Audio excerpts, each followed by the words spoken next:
at 9:02. We're right at 9:02. I know we do expect Francina Martinez shortly, so we'll see if she's going to be able to join. From Region 6, Cynthia McCoy Miller is going to be joining at 9:20. We have James Duckins in the room for Adam Dondro here in Rancho Cordova. Marla Stewart's on. Kelly Curtis is here in the room in Rancho Cordova. Rick Geisler from Region 2 is here in the room. Becky Emery is here. Chris Woods is on. We're waiting for Francina. Gilbert Ramos is on. The other two representatives from Region 5 are not able to make it. They're at the Southern California Directors Association meeting.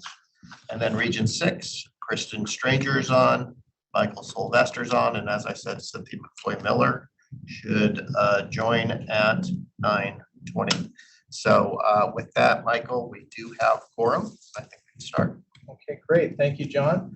I do want to thank our new members for joining the board and serving. So I'm going to name them. In Region 1, we have Kelly Curtis from Solano County.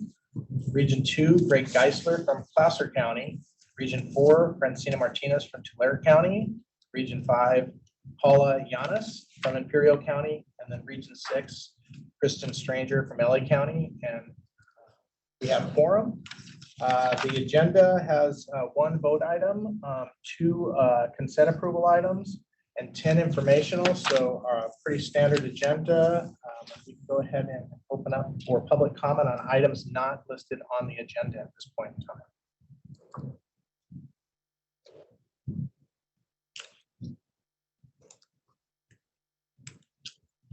Okay, hearing none, we'll go ahead and move forward with our action items, John. Great.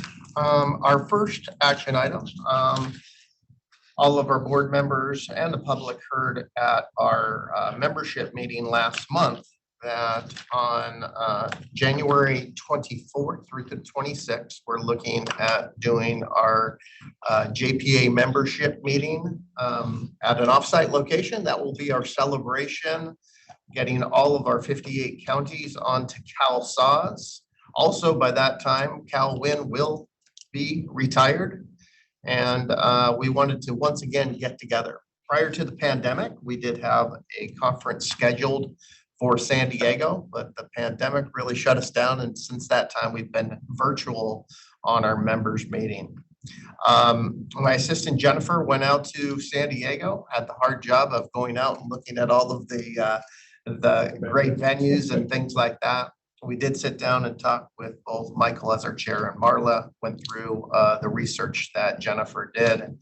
And we went forward with negotiating a contract with the Westin San Diego Bayview in downtown. You could see from the contract that the amount is not to exceed $127,000. We think that we're going to be under that. This contract is asking the board to give me the delegated authority to sign some agreements for catering, audio visual agreements, those types of things, up to a maximum of $127,000 as we go forward. This is a no-cost conference and meeting. It will be open to the public. It's first come, first serve. We do have within our budget some travel allocation that we will allocate to the counties that have JPA and PSC members, so they can be claimed to the project. And then we did get a discounted room rate and a block room rate that will be available at first come, first serve.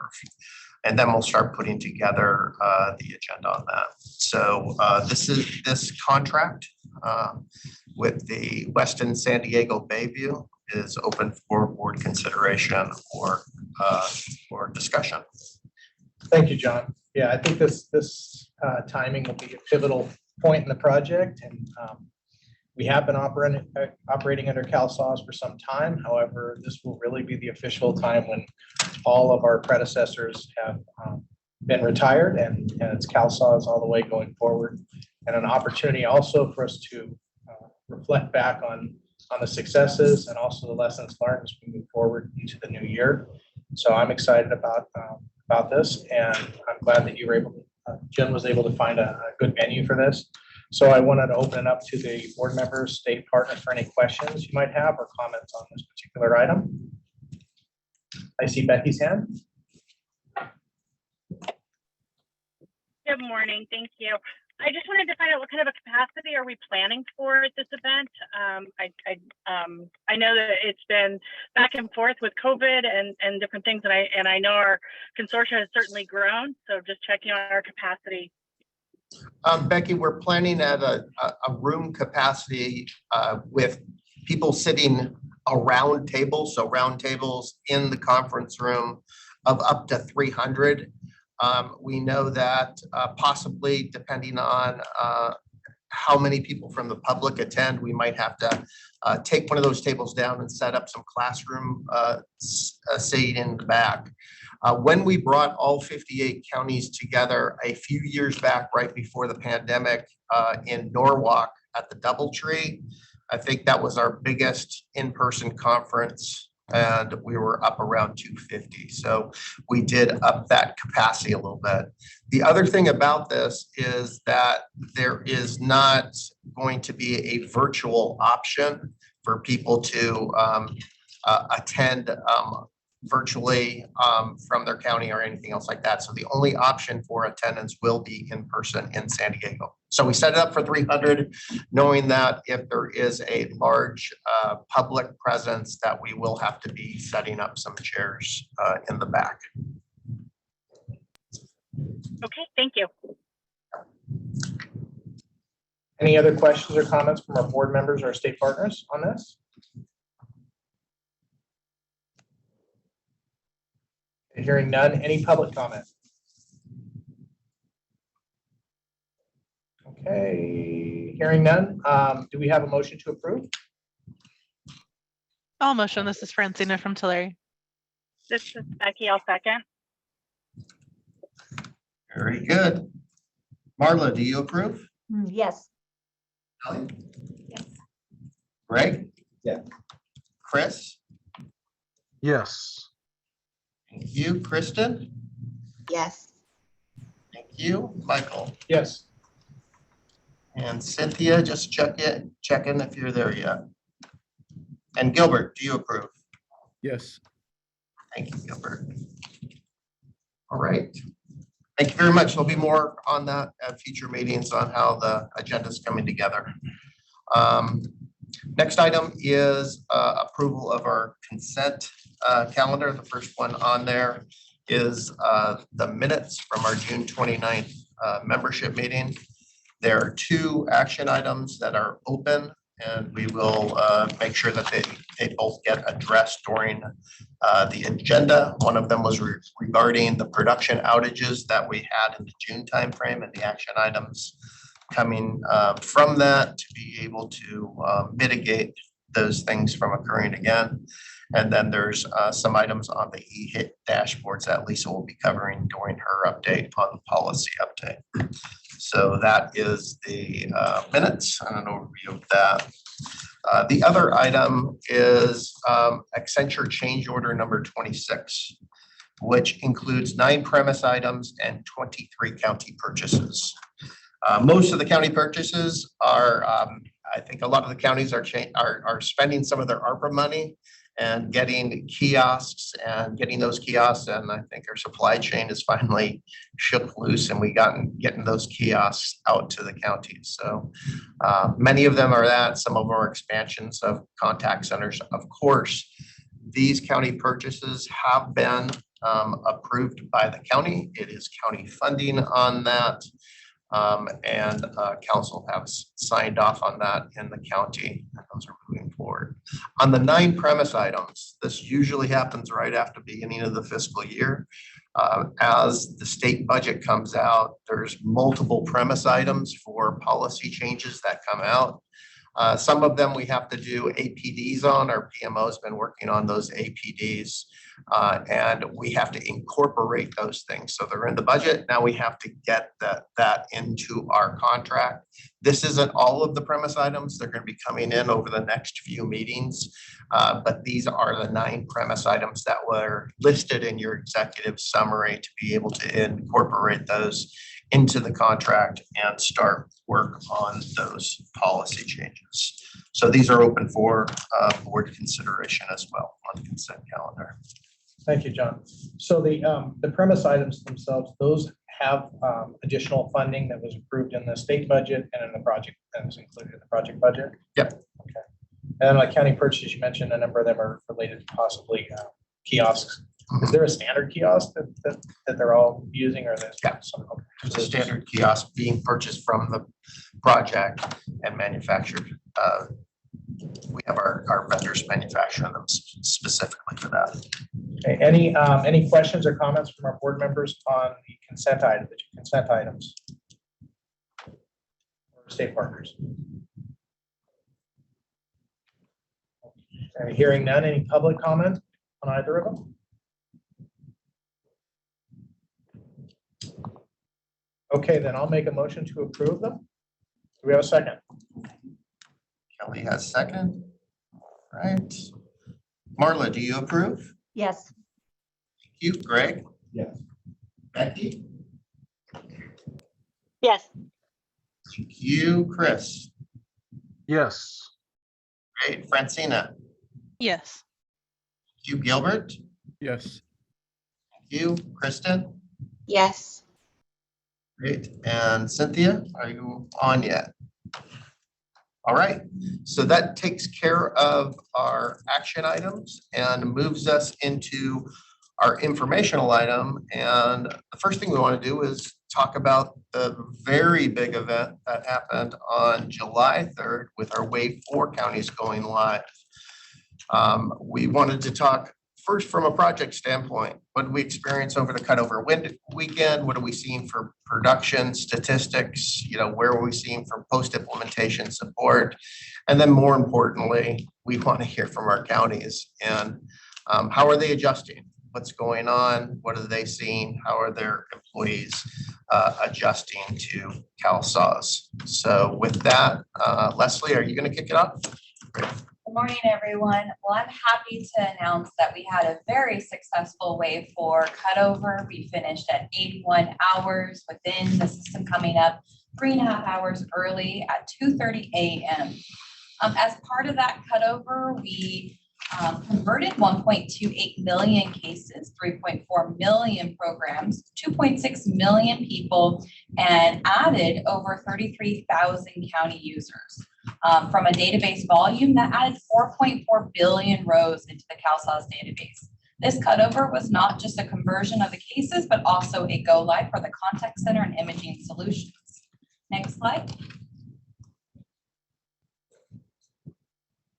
So at post cutover, we had a very system stable, very good week with our system being stable. We hit a record peak of 23,000 county workers across the 52 counties logging in and currently working in CalSAWS. Our nightly batch of the 52 counties continue to complete on time and before 6 a.m. We are within our online performance SLAs, and counties are reporting all-time high call answers volume. After this, we completed our Wave 4C cutover. That is the closed cases where that completes Wave 4, bringing everything into the system. Handing over to Benefits Cal for their update. Thanks, Leslie.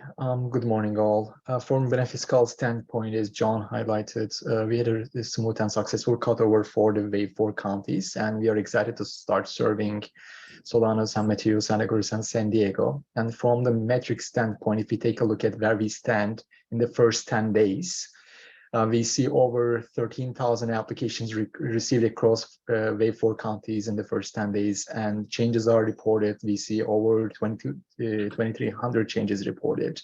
Another important piece is from adoption standpoint is customers able to go ahead and link their existing cases in their dashboard.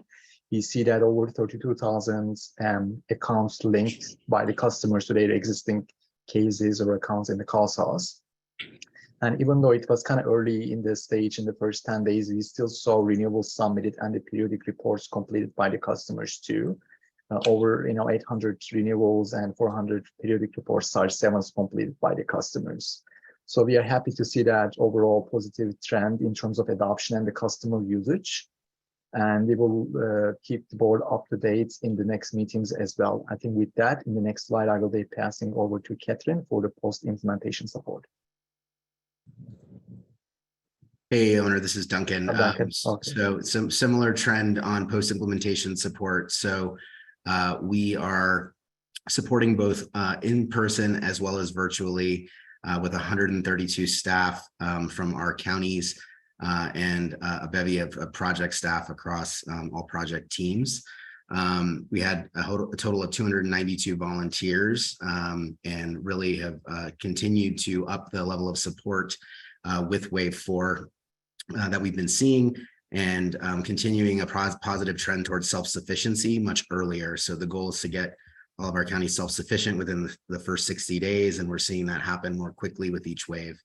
From a virtual support standpoint, we were trending around 85% first contact resolution on the inquiries we were getting on virtual support, and have upped that to over 90% with 715 interactions logged to date. So both on site and virtually, our counties are getting the support that they need to be self-sufficient and adopt CalSAWs. We can move to the next slide. Before you move to the next slide, just a question on that last. What does that represent? 750 virtual interactions. What's a virtual interaction? Sure, Michael. So there are virtual support rooms that are set up via Zoom for each county that's going live. And there's a process that counties have to get those escalations if they can't resolve an issue, any kind of user learning issue, if there's a lack of understanding of the system, if they're seeing a result that they maybe didn't expect. There's a process to get access to project SMEs as well as county staff that man these virtual rooms. And the goal is when a county user, whether it be a worker, a supervisor, or help desk analyst, when they go to that virtual room, that the people sitting in that virtual room can resolve their inquiry on first contact. There are times where we'd have to reach back out to get additional support if there's something very specific or detailed that our team can't answer, but that's where we're finding the folks who are in those virtual rooms from the project and other CalSAWs counties are able to address or resolve 90+% of those the first time they get it. So do you know how that number compares when we look across different waves? Is it being used more compared on the number of folks that are calling in? Yeah, it's trending slightly higher, but we do have, wave 4 is the only wave with 4 counties. So pretty much expected on that front. Yeah, it's our largest CalWin wave to date. The other thing is that the counties have flexibility in how they engage with virtual support. Many of the counties want to make virtual support available to their supervisors. So they'd use their on-site coaches and things like that to be able to self-resolve questions and things like that to bring to self-sufficiency. If it gets to that point where we still have questions, they engage with virtual support that has experts from the project, our teams, developers, things like that go through and resolve that. I was pretty impressed to see that we were trending up towards about 92% resolution on that. So that's up over prior waves. So that means the conversion logic is getting cleaner and cleaner through each one of the waves.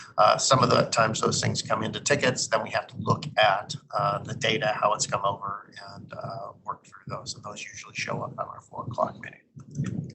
Yeah, I've been really interested to kind of keep an eye on this channel, this virtual channel, to see if it's picked up. And it seems like it's been not only adopted, but actually preferred in some instances, and something that we should look at in our ongoing support model as we go forward and take advantage of channels that the counties really respond to. So, all right, thank you. That ends our slides here, but more importantly, we do want to hear from our counties. So let's start with our JPA board member, Kelly Curtis, and talk about Solano's experience. So, excuse me. We are now 3 weeks in, basically, and we're taking down our command center. Things are going really well. Our staff are positive, and the atmosphere is very calm.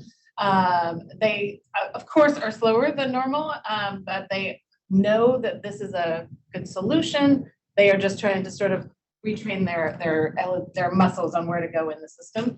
And a couple of our teams have required additional support because they had more significant changes, our clerical being one of them. But our support teams have been incredible, both leading up to go live and through our transition. I really want to call out Bobby, the region manager, who supported us, even though she's not technically a region one region manager. She was amazing. And Daisy and Greg have been supporting us too. So thank you so much to the region managers. Our on-site support has been wonderful. The virtual support is an amazing option, and is helping us to transition. Our teams are already going back to their telework options for the most part, unless they need additional on-site help. So it really has been a surprisingly smooth transition, and we're just really pleased and happy to be part of the bigger team now. Thank you, Kelly. Next, we'll go to Julia Sheehan from Santa Cruz County. Hi, good morning. Thank you. I'm so glad I get to go after Kelly because she says everything I want to say. Things are going really well in Santa Cruz County. End of week 3. I mean, it feels like kind of a week of Mondays, but then you get to Friday and it's like, oh, actually, I went through that pretty easily. We have benefited from so much support. It's been amazing. Our on-site support, our county support, our sister counties coming to visit us, our regional managers, and Justin, same thing. We have a visiting regional manager, Justin Stevenson from Region 4, and he's been excellent, very grounding in his support. Our workers also started going back to a remote schedule this week. Some stayed behind and kind of like the camaraderie and that in-person support, but others have transitioned to using more of the virtual support model and are getting a lot out of that. And we are, like Duncan said, moving towards self-sufficiency, trying to do it on our own.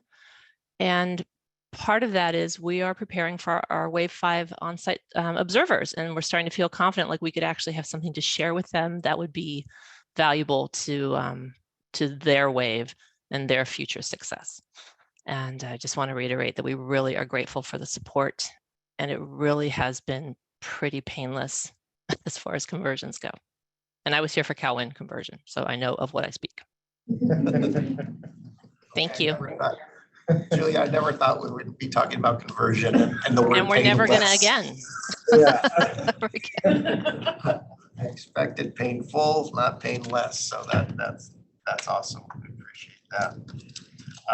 And the other thing, when we talk about the outstanding support, it's counties helping counties. We take all of our resources that we've contracted for on our project. We try to push them out. But the response from counties has been outstanding, and there's nothing like users of CalSAWS helping other users. And I think the really cool thing is that our newest counties are sending people out to our brand new counties to be able to support. That's how comfortable people are feeling with that, and they want to share the knowledge that they've gained. Let's go to our PSC member. Let's go to Clarissa. Clarissa. Good morning. Can you hear me okay? I can hear you great. Yes, CalSAWS has been a journey for San Mateo County, quite a journey, an exciting one. T-12, certainly our county was very excited to be part of CalSAWS, and leading up to T-12, there was certainly lots of things going on. At T-6, that fear set in. Oh my God, we're 6 months out. At T-3, our feeling was really, can we get this over with sooner, right? Let's get to July. Let's get to 7-3. And then 6 weeks out, pre-go live, we were certainly very nervous and very overwhelmed. Everything felt like it was coming at us. So certainly many, many thanks to everybody who was there with us, especially the weeks leading up to Go Live and Go Live itself. Go Live for us was smooth. We had some expected bumps, we had some pleasant surprises, and we had some unexpected bumps. But when we hit those unexpected bumps, we really were very thankful to our regional managers who advocated for us and really tried to understand what we were going through. And CalSauce sent a cavalry of folks to help us. So thank you to CalSauce, the CalSauce support team who were on site with us and also supported us virtually. Our regional managers, can't say enough about them. Greg, Daisy, and JR, Yolanda was there with us in the beginning as well, helped us through that entire process from 3 years ago, I feel like, as we were birthing CalSauce in San Mateo County. Thank you also to our partner counties, especially our Region 1 partners, those CalSauce counties specifically who went live before us. We really did learn a lot from them and did tweaks in our implementation process and even in the building of our command center, learning from all of them. I do want to take this opportunity to thank our internal CalSauce team under the leadership of our primary point of contact, Nancy Etman. She really was our driver in making sure that our implementation efforts took us to go live and took us to a smooth go live. We will not be here without her and her team who were relentless in finding solutions to our small bumps along the way. So our staff, morale is good. I think they anticipated being part of the Change Network Champions was helpful for our staff because they anticipated some of what they think might be a little difficulty for others as we switched from CalWin to CalSauce. A good morale. We have moved back to our telework and flex schedule at week 2. And so we were tracking folks both on site and remotely to make sure things were going well for everybody. So thank you to everybody. Smooth go live for San Mateo County, and good luck to wave 5 and wave 6. We're here for you. Thank you, Clarissa. I would definitely appreciate that. And now we'll go to San Diego. Albert, you there?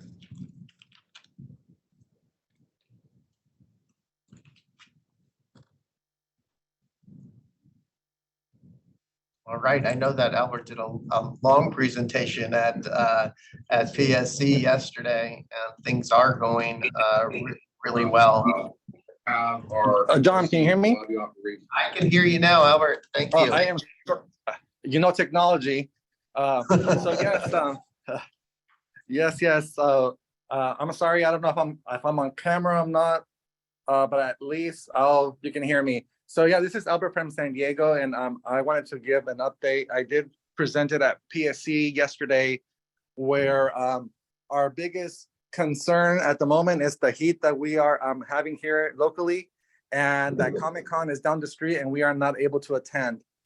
What happened on July 3rd to us was just another day, and I mean that with the most respect for everybody that was involved in getting us ready to migrate. But that's what it was. It was very calm. Everybody was waiting for the shoe to drop, for lack of better words, and nothing happened. And that is the best thing that happened to us on July 3rd. The support that we received by the project, the on-site support by Deloitte project staff, the sister counties that were here, boots on the ground, was great, and it still continues to be that way.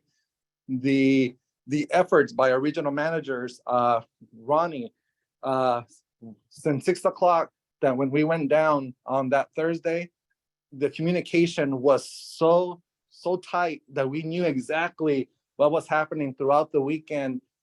Super excited that being one of the largest waves and one being a large county to have succeeded in migrating our data under the 84-hour threshold. I mean, over the moon over that. And then then here comes the day, we come up, everybody's in place, and we turn on, business as usual, like everybody else. And on our first day, we broke our highest call record that we've ever had. We received over 14,040 calls on that Monday. Then we decided to take 4th of July off. And then on that Wednesday, when we returned, we set another record of 15,200 calls received in one day. And I bring that up as something to celebrate, was because, obviously we were down for a couple of days because of the migration. We had the weekend, then we were up one day, then the holiday, and we get called, and we notified our customers that we would be down and that we would have limited update capabilities. So we were expecting these calls. We weren't expecting record-breaking calls, but I shared this with you all to say that our staff, being 1 or 2 days in learning this new system, were able to achieve and provide support to these customers that were calling. I mean, that was success. I mean, I can't explain success any other way. Boots on the ground. We picked up the phone and we serviced the individuals. So it has been great. Each week it gets better. The issues, again, are profiling issues, very minimal, but anything that needs to be elevated, we get a resolution within the day or the next day. So it has just been awesome here in San Diego. And John, that's my update. Thank you, Albert. We definitely appreciate it. And San Diego's been doing some videos and things like that. We've been pushing those out and sharing them with people. And we just definitely appreciate the partnership of all of our counties as we move forward. And it's funny because I don't know that you're going to get a lot of empathy around hot, Albert, down there coming from San Diego, but it's supposed to be 107 or something up here in Sacramento today. So San Diego's living large down there. Well, I mean, that's what I'm telling you. We are struggling with the heat. That is the only issue that we're having at the moment. The definition of heat. Thank you. All right, thank you. Michael, that closes out that action item. It's open for board public comment. All right, any comments, questions from our board members, our state partners on the Wave 4 Go Live debrief? I just want to say I'm really impressed at the level of collaboration between the counties, and also what is seemingly a continuous learning process, and each wave getting better than the prior wave, which is what we promised we would be striving for. And we're seeing some of those results now coming from our customers. So I'm really proud to see that that's a continual thing. And that, as John mentioned, counties who've gone through waves jumping in to help counties who are going to be going through the future waves and being willing to be part of that virtual support and on-site support for your neighboring counties. So I want to encourage counties to continue to do that, because I think we're only as strong as we are together. So congratulations, and you'll continue to receive this level of support from the project going forward.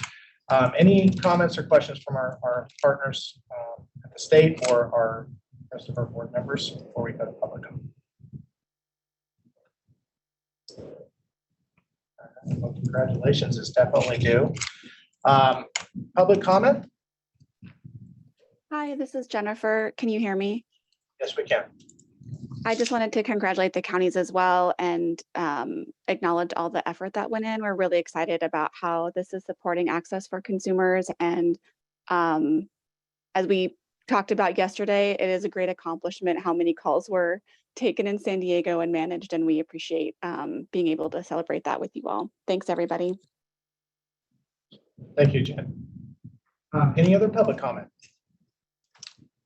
We did have a comment in chat, and I think it went back to some of the presentation on slide 9.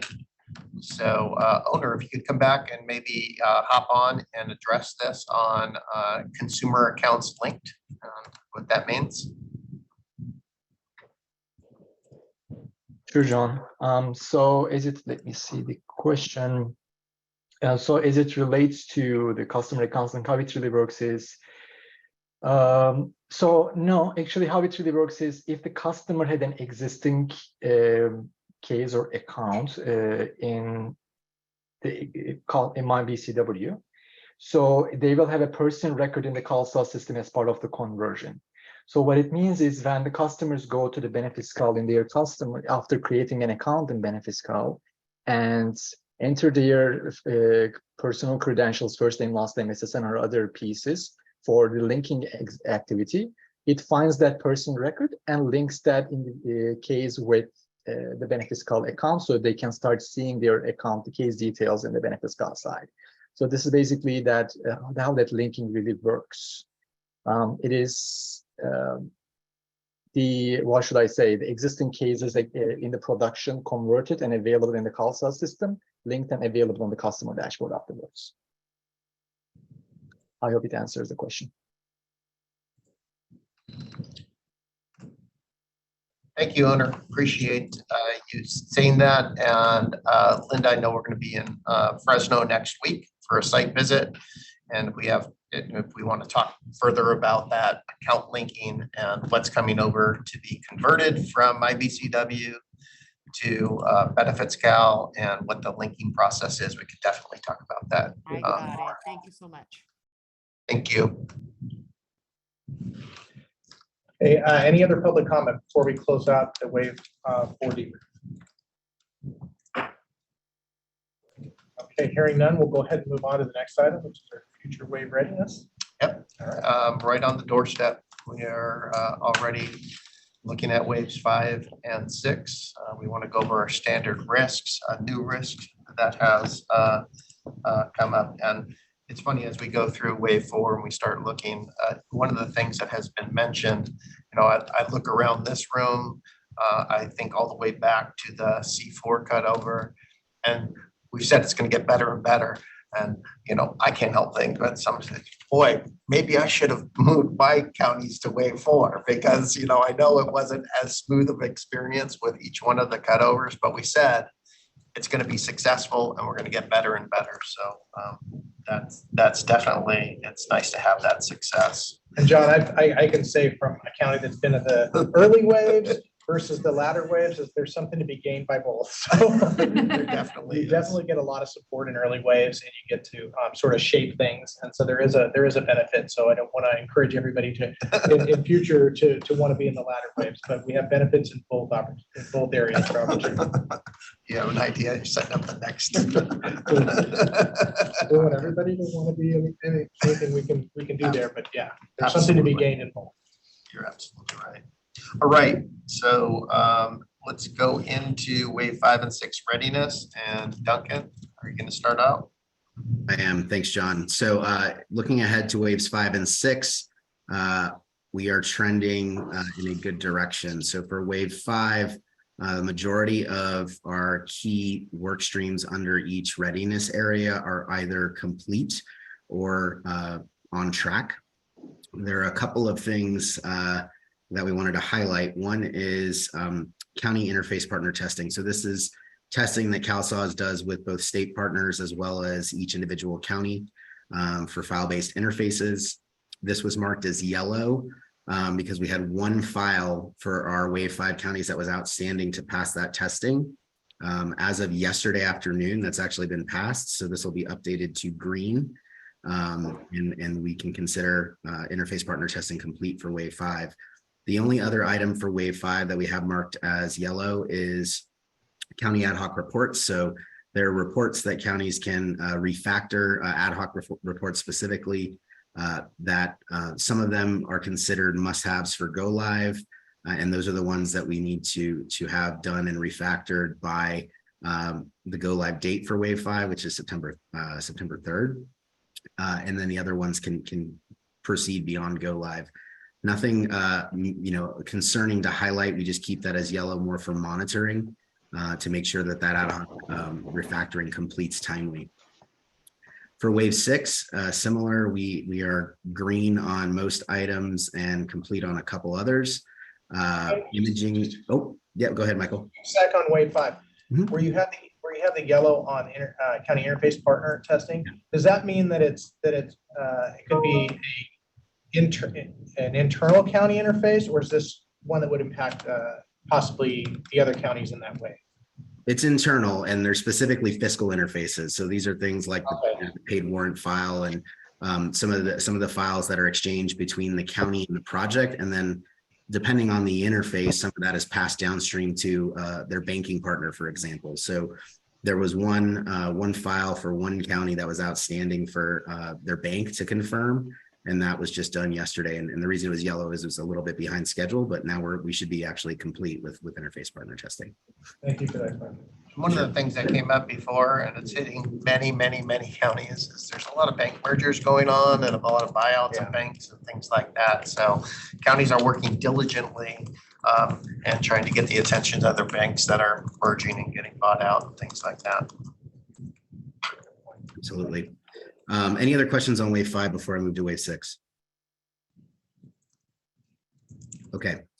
So for wave 6, again, trending positively. There's a few tasks that haven't started that just, per schedule weren't scheduled to start yet.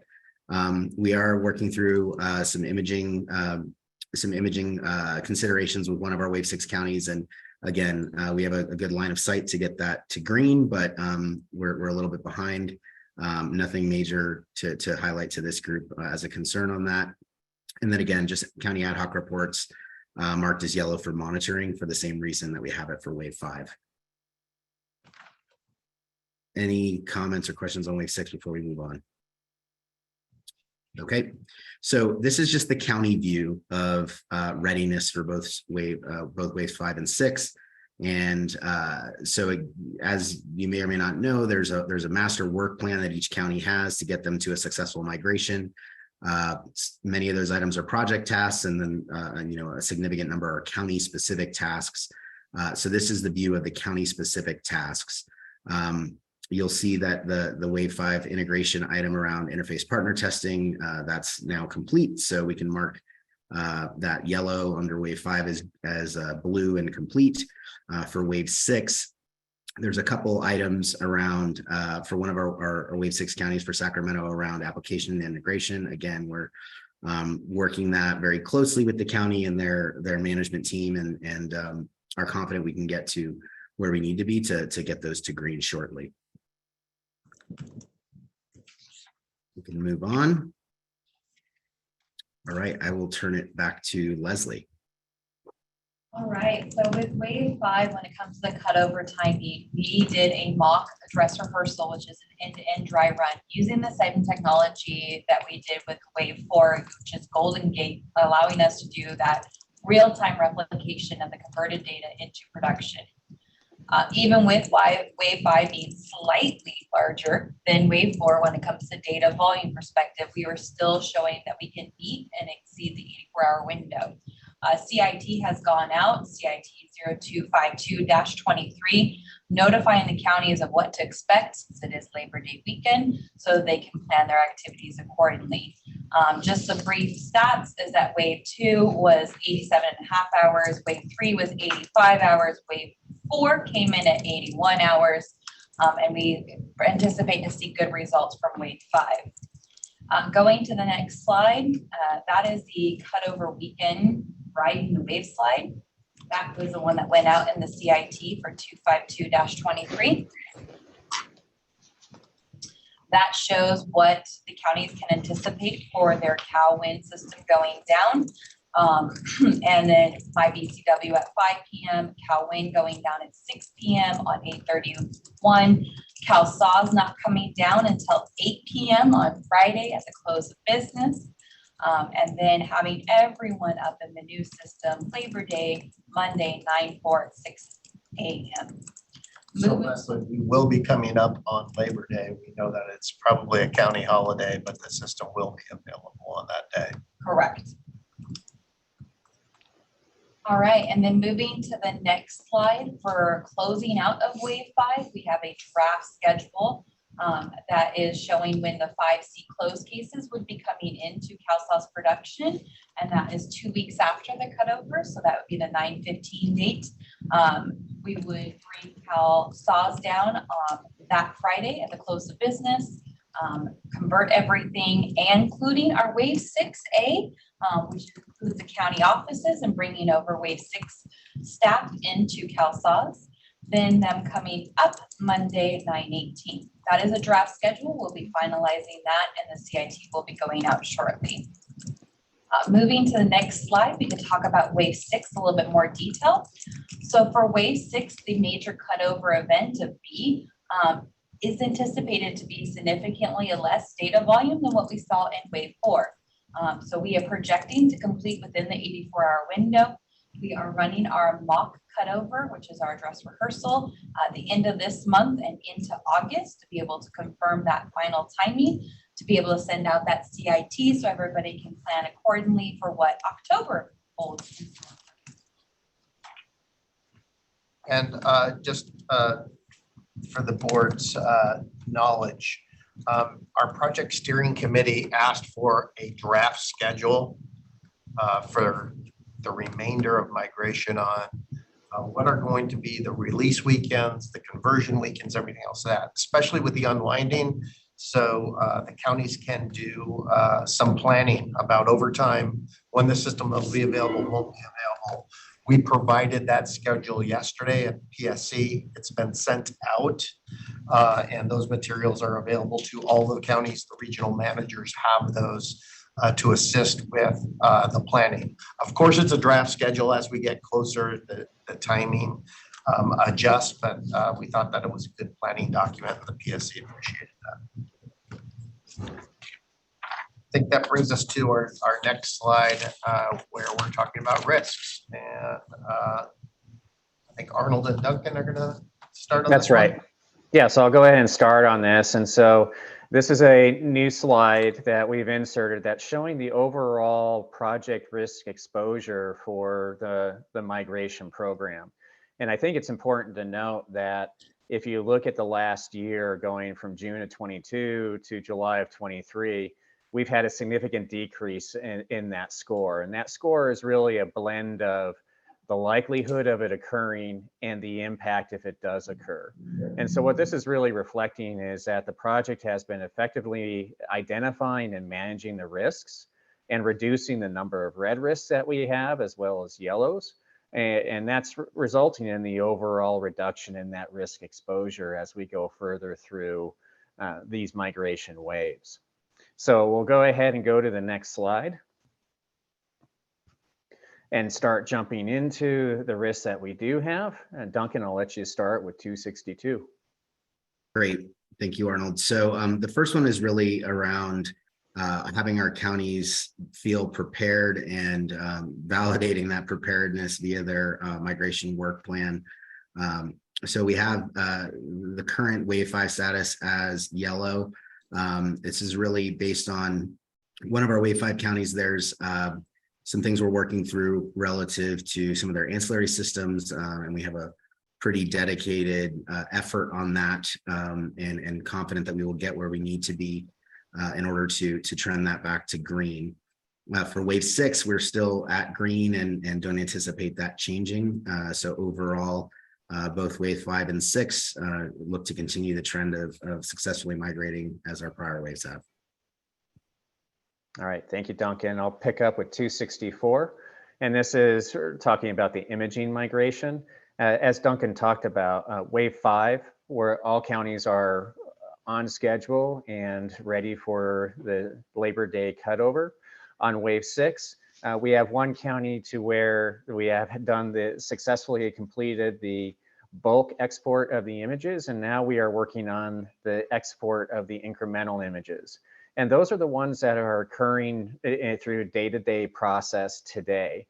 In the fact that between now and that end of October cutover date, more images are going to be captured, and those need to be transferred over into CalSAWS as well. So that is what we're working on with that county, is the incremental process to handle those images that are basically being created from now to the cutover date. Moving on to 269, Cal and counties may not have enough development and testing timeline to refactor their ad hoc reports and ancillary systems before go live. We keep this at amber due to the fact that we are working with the counties on the existing reports that exist within CalSAWS, as well as the EDR function, our data lake, and how to get the data that they need. There are other reports that they are refactoring right now, and we have those prioritized with the counties to understand what has to be available on day one after go live, as well as those that can come in after the go live. And so the focus is getting those critical day ones completed first.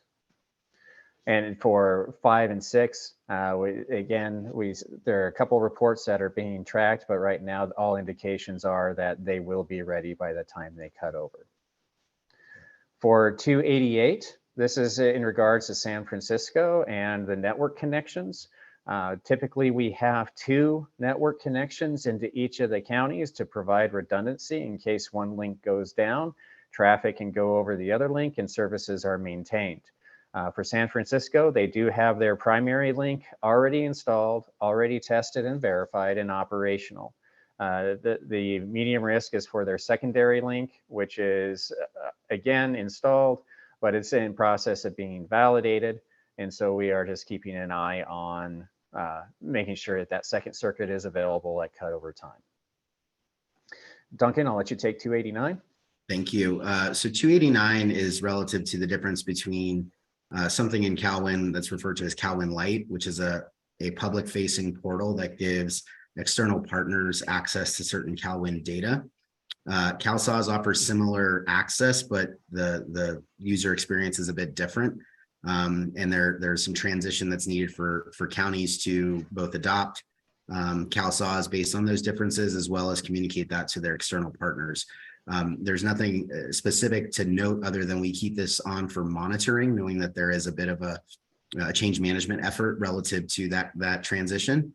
But both wave 5 and 6 are trending at low risk and should remain there until implementation. Thank you, Duncan. I'll pick up with moving to the next section around the project readiness for CalWIN cutover. And so there's risk 258.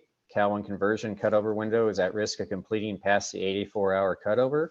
As Leslie detailed out, we are expecting both waves 5 and wave 6 to finish within that 84-hour window. Therefore, these risks have been downgraded to low and will ultimately be closed out after we have validation in our mocks. Moving into 285, Duncan, you can go ahead and cover that. Arnold, thank you. Arnold, just for a second on 258, this was one of our few items that has been an issue for the last several meetings. It's been a red risk for a long period of time. And now getting that to a low is just, again, as our wave 4 counties experienced, just great progress on that. So I know we've been talking about that with the board for a long period of time and monitoring that for a long period of time. So just wanted to acknowledge that. Thank you, John. All right, risk 285. So preparing CalWIN counties to operationalize CalSAWS. Wave 5, we are in good shape, and counties stand poised and ready to adopt CalSAWS. For wave 6, we're working through our last couple application and integration items to get our wave 6 counties to where they need to be, but are confident we'll get there, and really only keeping that in amber for one of our counties that we're confident we'll get to green soon enough. Back to you, Arnold. Thank you. Picking up on 279, CalWIN counties may not be prepared to reconcile fiscal and submit state reports timely as they migrate to CalSAWS. We go ahead and leave this one at amber as well, just due to the sensitivity and also due to the fact that their first month after go live, the counties actually have a bit of a hybrid close process when they're using CalWIN reports and CalSAWS. And then we keep the risk open through the second month as well to make sure that the counties actually are successfully able to use the CalSAWS reports to provide the state reporting. The process that we're using to prep the counties for this is 6 weeks prior to the go live. We're starting to meet with the counties individually, go through the actual reports, answer any of those questions. then after go live, there is a reporting meeting that occurs every other Thursday with the production counties, as well as these newly migrated counties, where they can come on and ask questions so that we continue to provide support for this critical business function of the state fiscal reporting. For 291, this was an outcome of our wave 4, or actually wave 3, where we had some of those configuration management issues that caused some rescheduling. We made changes to that, and we saw the benefits of our improved configuration management quality as we were able to successfully complete both 4B and 4C 5A without any issues related to configuration management. So this risk will actually be retired in the next month. Moving into 293, this is a new risk that we brought up, and I'll have Lisa join us in a little bit to do a deep dive on this one. But this is in regards to delaying benefits to customers due to the upcoming COLA and the increases that are coming through. Basically, what we would like to see is that those COLA numbers are provided to us by the feds before the actual cutover for wave 5, so that we can run those COLAs in CalWIN and CalSAWS.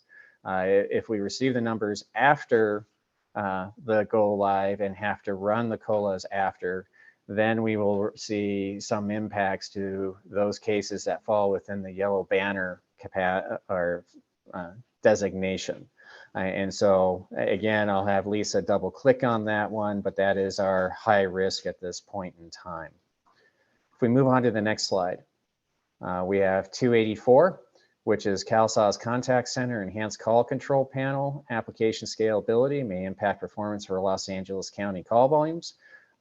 We're happy to report that earlier this week, we completed our performance test with Los Angeles County, and it was able to successfully meet and exceed those expectations for performance. So again, we will be looking to retire this risk as a result of that performance test outcome. And then the last risk is risk 240, scaling of CalSAWS production operations, including batch operations to provide 58 county support without effectively taking into account the multi-county and multi-vendor CalSAWS ecosystem. And this is really, we keep this at amber because we have a checklist that we are completing prior to the cutover to make sure that our counties that are coming on through that cutover are integrated into the communications. They're integrated into our service desk for issue reporting and resolution. They're integrated into the communications for system changes and CITs that are being published, as well as into the process for submitting enhancement requests. So we keep that as an amber to make sure that we also are tracking the interchange of the files and have a successful and smooth cutover. And Arnold? so that, yes. On that risk, the scaling risk that you said it's ready to be retired, does it make sense for us to still have that until we get to wave 6 and go through wave 5? Because what if we learn something about scaling during wave 5 that we want to tweak that? This was specific to the Los Angeles County go live in November. We had already completed our performance testing. Okay, I thought this was part of the scaling for all the way through the whole 58 counties. Right. Yes, this is specific to the Los Angeles County Contact Center go live. That was 84, and 240 is really on batch integration. And if we do retire any risk, if there is any bumps, we'll just pull it back in and start it again. I think one of the things is we've completed all of our tests with all 58 county data, and it is completing within the window. I think it was Sean last week that said we added 4 counties. It seems like batch got faster. It really didn't make sense. But it was all that scaling activity that we've done to be able to have that performance. So if we do retire that and we do have a bump, we will just bring it right back. But sometimes we close those because really we're not taking action. We know it's a high risk area, but we don't have any actions because we're meeting performance requirements. Yeah, I just have a sensitivity around 284 because we're not there yet. Absolutely, absolutely. And We'll be we can talking go to you ahead and every keep it other week open. about that. I'm still getting We can gray keep hairs it on open that. as a low. All right. Thank you. Sorry to interrupt. Let's go to that next. Let's go to that next slide. And All right, Lisa. so Lisa, I'll have you join us and talk through 293.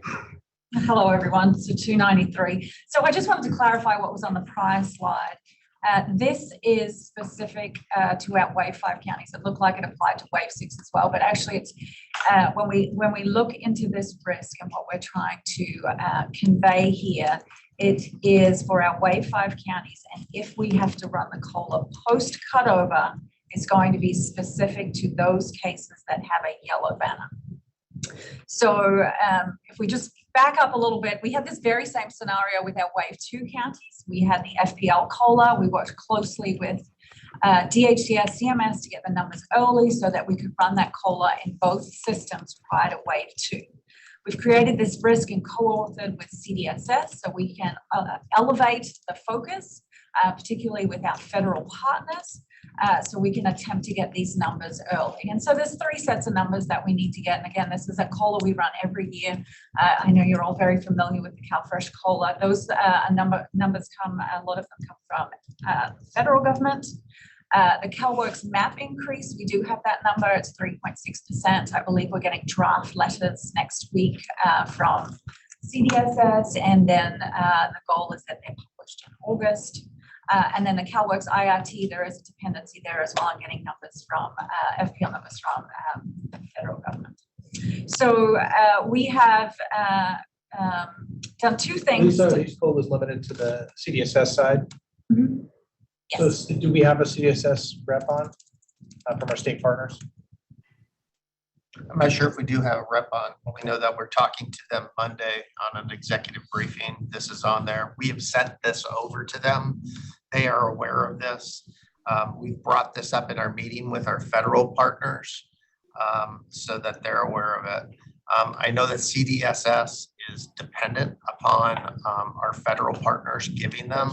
I think we have some flexibility and we're trying to explore some alternatives and make sure that people are aware that if we don't receive these in time on those yellow banner cases, it creates a manual workload for those wave 5 counties on a subset of cases. And I think we might be able to avoid that and work through that. So Michael, I know you and Marla are on that state executive meeting on Monday. We plan on having a dialogue specific to that, and we brought it up on our federal meetings. Okay, great. I just want to continue to emphasize that with our partners up there, how impacting this could be. So. And CDSS did reach out to FNS end of last week, and as of Wednesday, we're still waiting for a response. Thank you. So if we want to go to the next slide and just talk through the timeline here, this is not far away, right around the corner. So in the early first week of August, we're looking to get the draft values so that we can start our development efforts. So in the past, on a number of COLAs with approval, we have started working on draft values. That very first weekend, we're also running the COLA related to foster care and AAP. And then 8/11, that should actually say final COLA values is what we're looking to get. Because the goal is that with those values, the weekend of the 19th and 20th, in both systems, we apply the values. And then at least in CalWin, we need to run the batch process for the wave 5 counties. We may run, if we have everything, we may run in CalSource for the 52 production counties as well. But the important thing is we need those values applied and an EDVC run so that when we do the cutover at the end of August, we run that very important benefit match process. So both systems will have the values, the EDVC that comes in from CalWin will run benefit match, and then whatever number of cases go through and match. Those that do not match, they're the ones we put the yellow banner on. So in the event that we have to run the COLA after cutover, COLAs do not apply to yellow banner cases. They skip out of COLA processing. The reason being there is a mismatch and a worker needs to review that case. So we know with prior migration counties and waves that, that is a process that the counties need to go through that can take some months, depending on the number of yellow banners. And so at the time that the counties work that case is when the COLA values will be applied. So again, the scenario when it's run after cutover is specific to the yellow banner cases and the timing and the manual effort for the counties there to process those yellow banners, apply the COLA, and then issue the benefits to the customer. So we wanted to elevate this risk, as John said, in the past, we have looked to our partners where we have draft values to start our development. In some cases, we have, well, in the last decade, maybe once or twice run officially on draft values with our partner approval. But as it stands right now, we are looking to get assistance and try to get those numbers as quickly as possible with our next meeting being on Monday to request assistance there. And back to Michael, I think that's the end of this section. Okay, thank you. Any questions or comments from our state partners or our board members on that particular item? Marla? Hi, Michael. One comment here. Oh, sorry, I lost what I was looking for. Hold on a second. Oh, my apologies. Okay, slide 18. I just really wanted to continue to express my gratitude to the project for such excellent risk management. There are, real risks in this project, and I am really grateful, John, to you and your team for how you've managed the risks and been so transparent with them and really kept us up to date. And I think this is a great illustration of how the risks have been successfully managed, and I just really appreciate seeing the decrease in risk exposure. Thank you. Thank you, Marla. Thanks, Marla. Any other comments or questions from our board members or state partners? Any public comment?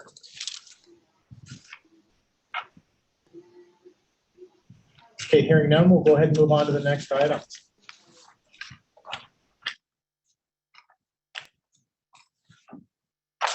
Arnold, were you going to kick us off on this?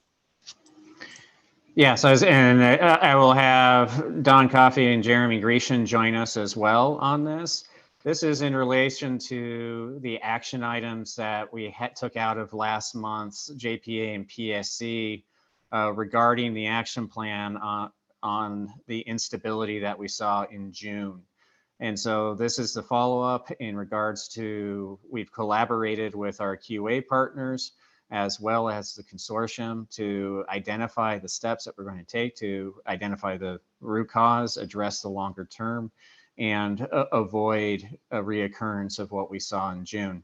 And I'm happy to report that July month to date, we've had zero. So some of the actions are already taking place.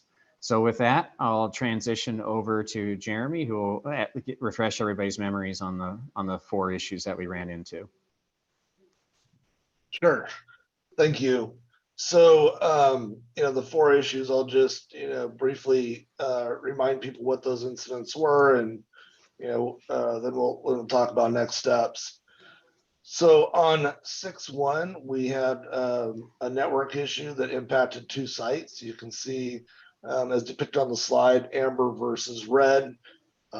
Red is a complete system outage. This particular issue on 6/1, it impacted San Bernardino and Santa Barbara. It did impact all services in those locations, the availability to get to CalSA's imaging contact center. And it was due to a network upgrade that was executed in a way where it invalidated our ability to have the appropriate redundancy. And it impacted, from before start of business till around 11 a.m. when the second network device was brought online. The second item happened on 6/7. This was an issue with the data tier. It impacted all services, benefits Cal contact center, started around noon and lasted an hour and 41 minutes. And then we had a second recurrence of that issue in the evening of the same day. At that point, the team elected to fail over to a standby system because of obvious concerns with the production platform at that point in time, while they were going through the process of understanding root cause. On 6/20, we had an issue with our authentication services. That impacted Benefits Cal, Contact Center, OCAT, imaging, all the services. That issue started at 10:55. It was resolved at 12:41 for a total downtime of an hour and 46 minutes. And the resolution was to fail over to our alternate site to restore services.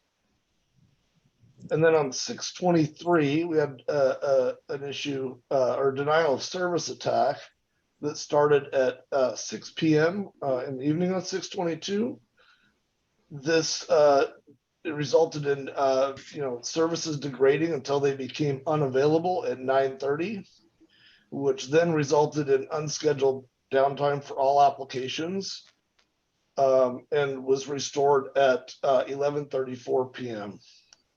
This was because it is the authentication services, right? It did impact all services, the application, OCAT, integration points, benefits Cal, and I guess the silver lining on this one is that although we did have a denial of service attack, there was no data compromise or integrity issues that were introduced as a result of that service interruption.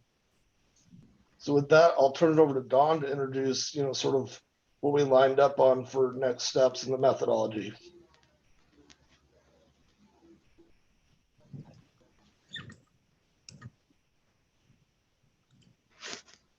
Don Coffey, are you out there? Hello, can you hear me? We can. Okay, I apologize, technical issues. I couldn't open the first slide, but yes, we did a review with Accenture and looking at the incidents and the root cause analysis and the prevented actions that could come from that. We identified more rigor was required within configuration management. And you'll see in here as Jeremy goes through them, I'll hand it to him in a second. There is existing monitoring and alerting and notification within CalSAWS.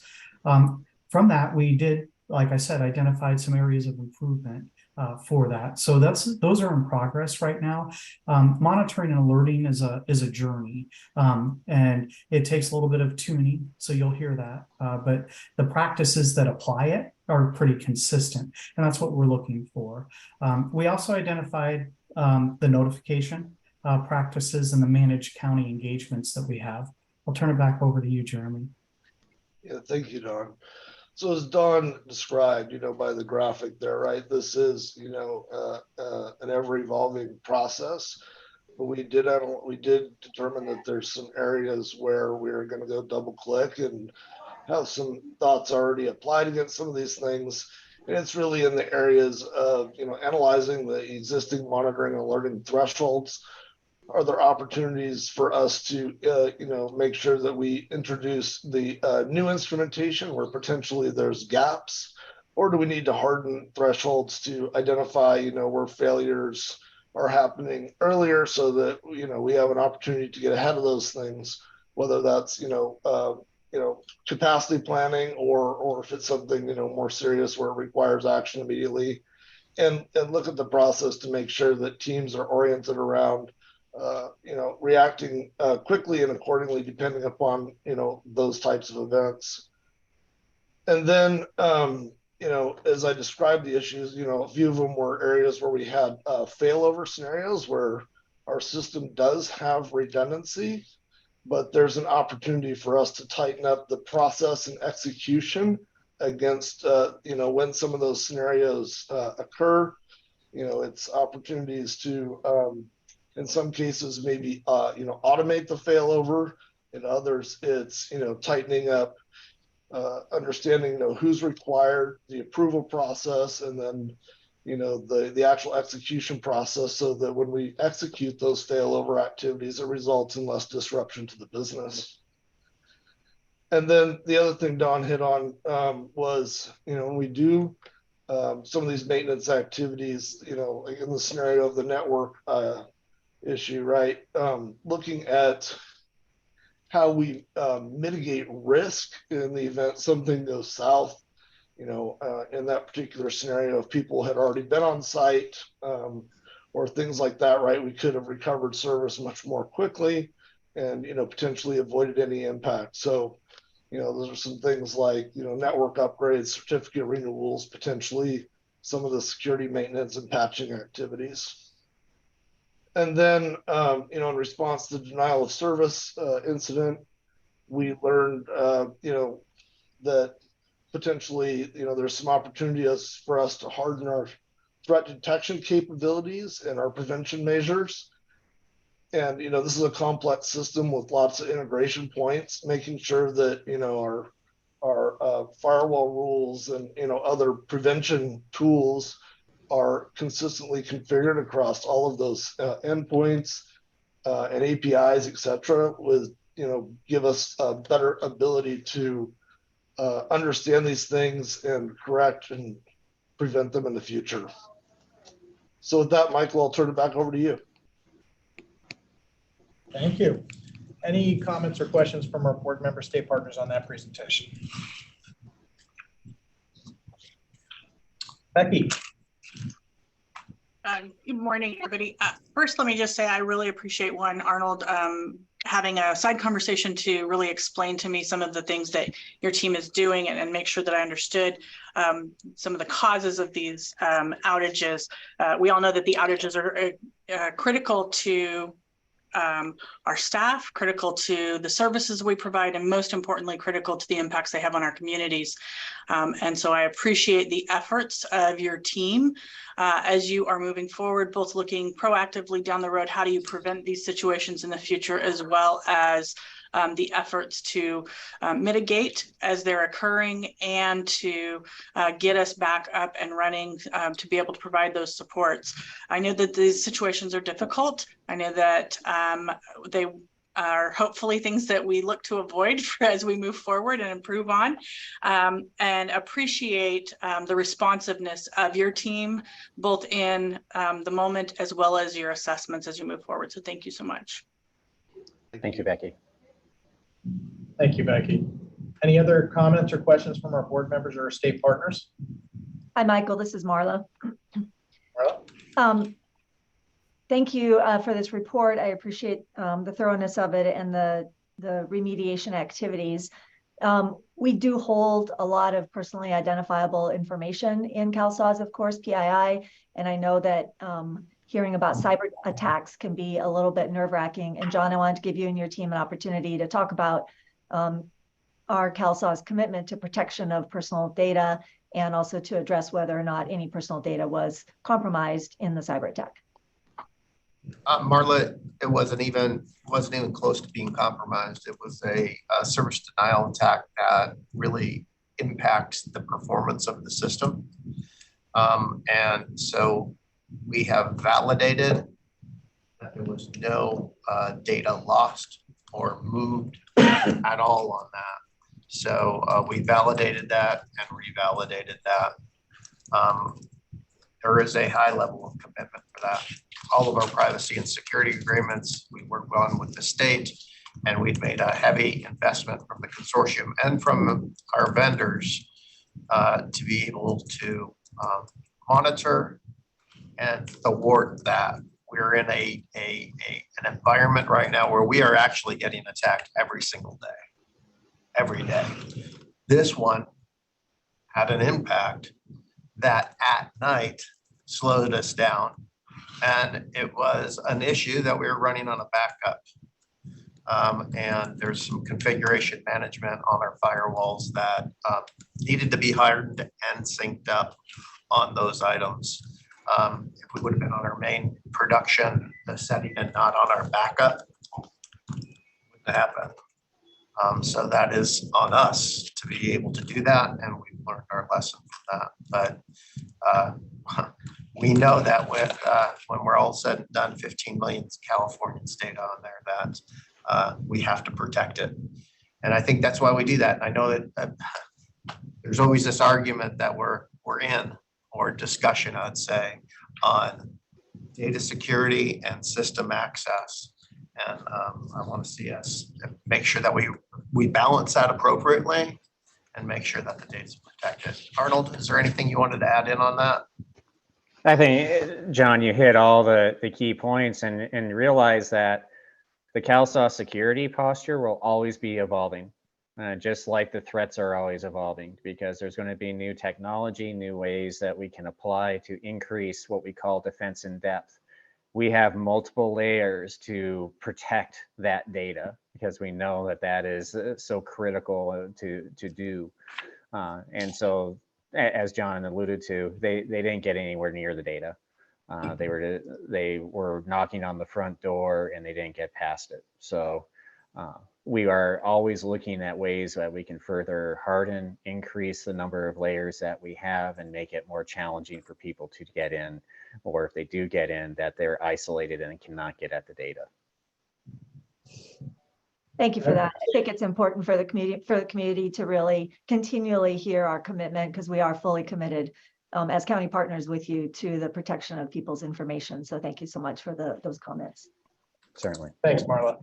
And security is one of my big things, and I really appreciate the transparency and looking and being able to decipher between, because it's not always about stealing data. Sometimes it's about taking down availability of the site itself, or the availability of the system itself, and causing that kind of a disruption. So there's different kinds of attacks. DNS attacks have been around for a long time. So I'm glad to see the project going through the lessons learned, comparing the backups to the production and making the adjustments, because DNSs are not going to stop. They keep evolving and will be at the door all the time, and we need our systems up. So I'm glad to see that there was no lead to a loss of data, which would be a different kind of attack, but also that you see what kind of attack this is, and we're making the hardening steps necessary, because I think security will have to stay in the front part of our plate forever. Because of the size of our system, we're going to be a target. I can tell you from a county standpoint, LA County is always a target, so we're already feeling like that all the time. The project now is just like that. We're so big that people are going to come at us. So we'll keep this prioritized and make sure that we're protecting our clients' data, and also protecting our workers' ability to serve the public. So thank you to the project for that, and for the transparency, and also the actions that we're taking. Any other comment or questions from our board members or our state partners? Okay, any public comment on this presentation?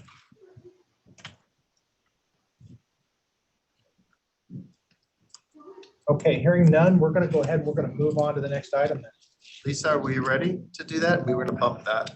Okay. Michael, if we could bump agenda item 9 and move to 10, and we'll pick that up a little bit later. We're waiting for one of our presenters to be able to dial in. Okay, we'll do that. Item 9 is going to be delayed, and we'll move on to benefits Cal update, which is item 10 on the agenda. Lynn, are you up there? Good morning. Morning.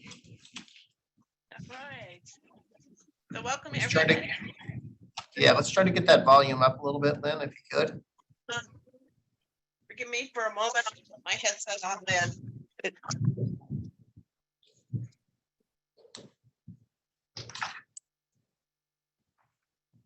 All right. I think most all of you can hear me now. Yes, much better. Okay. Yes, it's the joys of speakers. All right. Again, good morning, everyone. So I just wanted to provide you a quick update on the release of information in the work group. The ROI work group is being shaped out now. The members were working on that. As a reminder, this one comes out as a request from the May JPA board meeting, where it was requested that we pause the ROI functionality and form a work group. And again, as a reminder, the members are going to include a wide range of folks. We've got CVSS, DHCS, OSI, CWDA, county representatives, and our advocates, and of course, CalSAWS staff. So the members have all been finalized and collected this week. I've gotten the last couple, I believe, today. I have already been gearing towards trying to look at some dates. So we've got some of the draft topics that have been shared. These draft topics were compiled as a result of some input and gathering that input that had been received, and shared at during the May meetings, both JPA and PSC, and various CWDA meetings and other forums on that. So the list of topics was compiled from that based off the concerns and questions that others had raised around ROI, its policy, how to operationalize it, and how does automation support all of those pieces. Those draft topics were all gathered together, and they fall into three primary categories, which includes policy guidance, either considerations or questions. Within that realm is also some of the legal questions and concerns that were raised by our counties. Another category is the processes. How are those going to be defined? And that includes, how do the counties operationalize this? What is the series of steps that need to happen? How does that go about? But it also includes the information to help with our state partners that they know and can provide the direction on what the steps are, and our CBOs and what the expectations and the steps are for all of them. So those are all intended to cross the street in many different fashions. And the other one is the system functionality or the automation. That will be looked at after, or in some instances in conjunction, as policy is defined and refined and updated, and the process is also defined, because we need the automation to support those processes and support also the policy direction that's happening. When we get ready to look at the changes that'll be needed as we're anticipating some changes will be needed for both Benefits Cal and for CalSAWS, that process will follow like it has before. It will still go through the stakeholder review, as far as the review and the input and all of those pieces, like we have for our other public facing items. And then, as I mentioned before, a meeting schedule, getting that cadence is being set up right now. I've got a tentative date for a kickoff meeting, and we will determine our meeting cadence from there. We've got roughly 30 people on this work group. So as you can well imagine, coordinating and getting calendars in some semblance of sync is going to be its own challenge, but we're working forward on that piece. And then I'll turn it over to Onar. Thank you, Lynn. Good morning again, everyone. So as we are collectively moving forward to 58 counties, we are just 2 waves away. Improving the overall customer and user experience with listening the inputs from the stakeholders continues to be a high priority. And obviously the collaboration model is a really important stakeholder group that we prioritize and plan the upcoming system improvements together. And next, I would like to share some highlights on some system improvements that is coming up soon in Benefits Cal next month in the August release, which is 2308. First item is prioritized by the collaboration model group through the recurring meetings, and it's about having multiple revisions on the Benefits Cal homepage to improve the customer experience. So it's more about with that, there will be new links on the homepage and to align with the milestones of the benefits journey for the end users, such as to orient them better in terms of if they want to apply for benefits, if they want to manage their benefits, or help the others with their benefits as a community-based organization. So the revisions in this change will also include some revisions on the existing sections on the Benefits Cal homepage.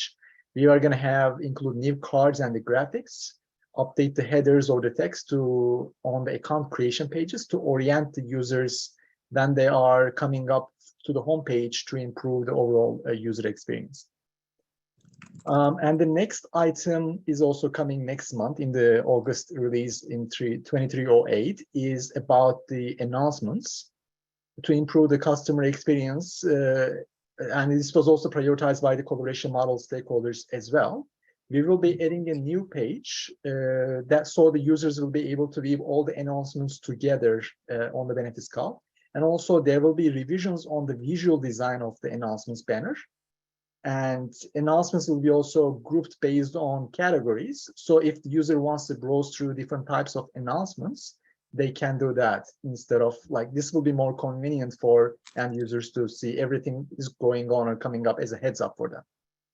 Both of these are coming up in next month in the release 2308.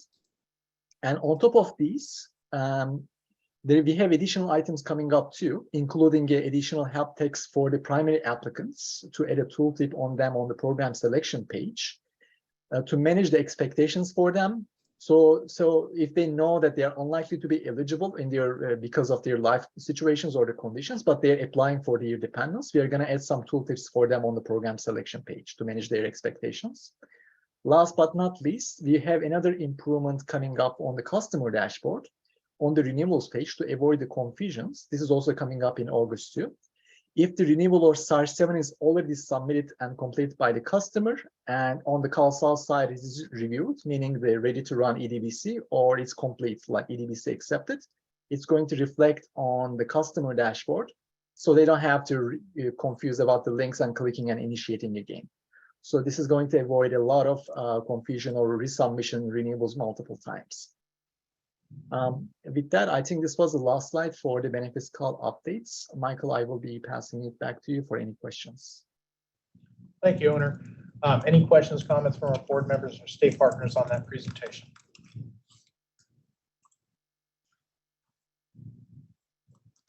Okay, any public comment?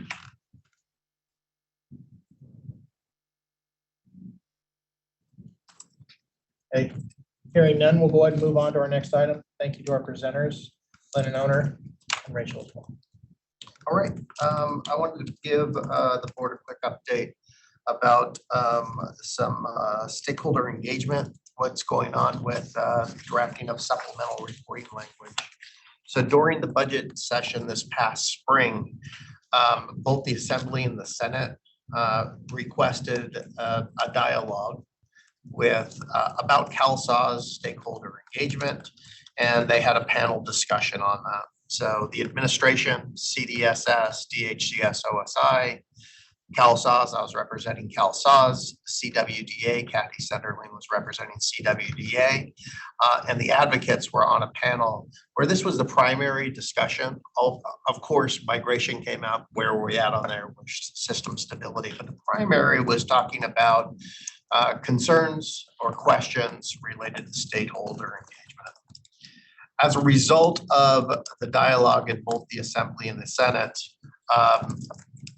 they both requested that the Legislative Analyst's Office draft some supplemental reporting language with input from all of the parties to really report out on progress and improvement in that area of CalSAW's stakeholder engagement. When I talk about CalSAW's, of course, I'm talking about all of our related systems, and specifically in this regard, the public-facing aspects. So it's important to note that the supplemental reporting language contains statement of legislative intent, what the legislature would like to accomplish. It's not codified in the law, but it does not provide additional funding. So whatever the goals and objectives are need to be achieved within the funding restraints and the policy restraints that exist. So on the next page is sort of a summary of those items. Now, these haven't been published yet. This is the latest draft that we worked on with the LAO. When I say we, I mean the advocates, the administration, CWDA, and the project worked on collaboratively with the LAO. We think that we've come to a near final draft that we've stacked hands on, and the LAO should probably be publishing that within the next few months as it goes forward. So as you can see, the WIC code where our stakeholder engagement process resides in, and it talks about what the intent Of course, it's to minimize client burden and learning about, applying for, and keeping county administered benefits through the continued solicitation and integration and feedback and input from stakeholders into development, implementation, and maintenance of the public-facing elements of CalSAWS. And that we, both the administration and CalSAWS, it's the intent to improve processes, to stabilize those processes for getting that feedback, for soliciting that, and for getting, for having that input assist with the prioritization of enhancements to the public-facing elements of CalSAWS. So that's one of the reasons, and you'll see that we needed to mature our processes. In the last update, you've seen some of those things that have been prioritized through the collaboration model that we use to be able to bring those things forward. So we have to mature those processes. Also, I mentioned on the previous slide that it has to be done within the context of current funding as well as policy. I was happy that all the partners recognized we have a lot of work to do, and it's very important that we stay focused on that. So our supplemental report is not due until January 10th. We have to keep working on that improvement process. They acknowledge that we have a lot on our plate, and they want to see us complete successfully this migration and bring all 58 counties onto CalSAWS and Benefits Cal. So we will be, the administration and CalSAWS shall submit that by January 10th to the relevant budget and policy committees of each house of the legislature on its efforts to improve the engagement process with the stakeholders. Let's go on to the next page. And here is just the high level goals. And there is, in the language that we came to, more discrete sort of measurements of those items that we're looking at. So improved process for solicitation and incorporation of stakeholder feedback and input into the prioritization of enhancements to the public-facing elements of CalSAWS. Making sure that those processes are consistent, effective communication with stakeholders to ensure meaningful, timely inclusion of their feedback into the public-facing elements. And then the examples of changes, enhancements to progress further the goals of minimizing burden to the overall eligibility process for enrollment and retention of benefits for low-income Californians and streamlining interactions for both clients and eligibility workers within existing technology, resources, and policies. So as I read that, we know that we do not want to add any technical burden on top of the policy process that's already established. And if possible, be able to streamline that, but be within the existing policy. So those are things that we've worked on. We'll be reporting back to the JPA. We'll be working collaboratively with all the partners and specifically the administration to make sure that we get our report in on our improvement processes by January 10th. And then next spring, during the spring budgeting process, there'll probably be some hearings and some discussions on this where we'll see if there'll be any further reporting that is needed or necessary, or else if we've stabilized our processes and we're on that path to improvement. That is the intent of the legislature. So I wanted to make sure that the board knows that this language exists. It should be published within the next month or two. Appreciate all of the partners for working on this, and CWDA specifically has been working hand in hand with CalSAWS on that, working through these items. And the LAO definitely brought us all together and facilitated the process to be able to come up with some draft language. So, Michael, just wanted to update the board. I'll hand it back to you. Okay, thank you, John. I'm glad to see that we continue to make progress in this area while in the middle of a very, very large rollout of the system. I want to open this up to any comments or questions from our board members or our state partners on the stakeholder engagement presentation.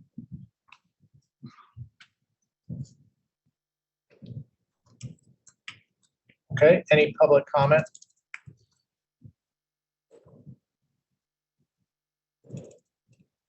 Michael, Okay. I know you asked for board and I couldn't Oh, get Becky, my memories. yes. Sorry.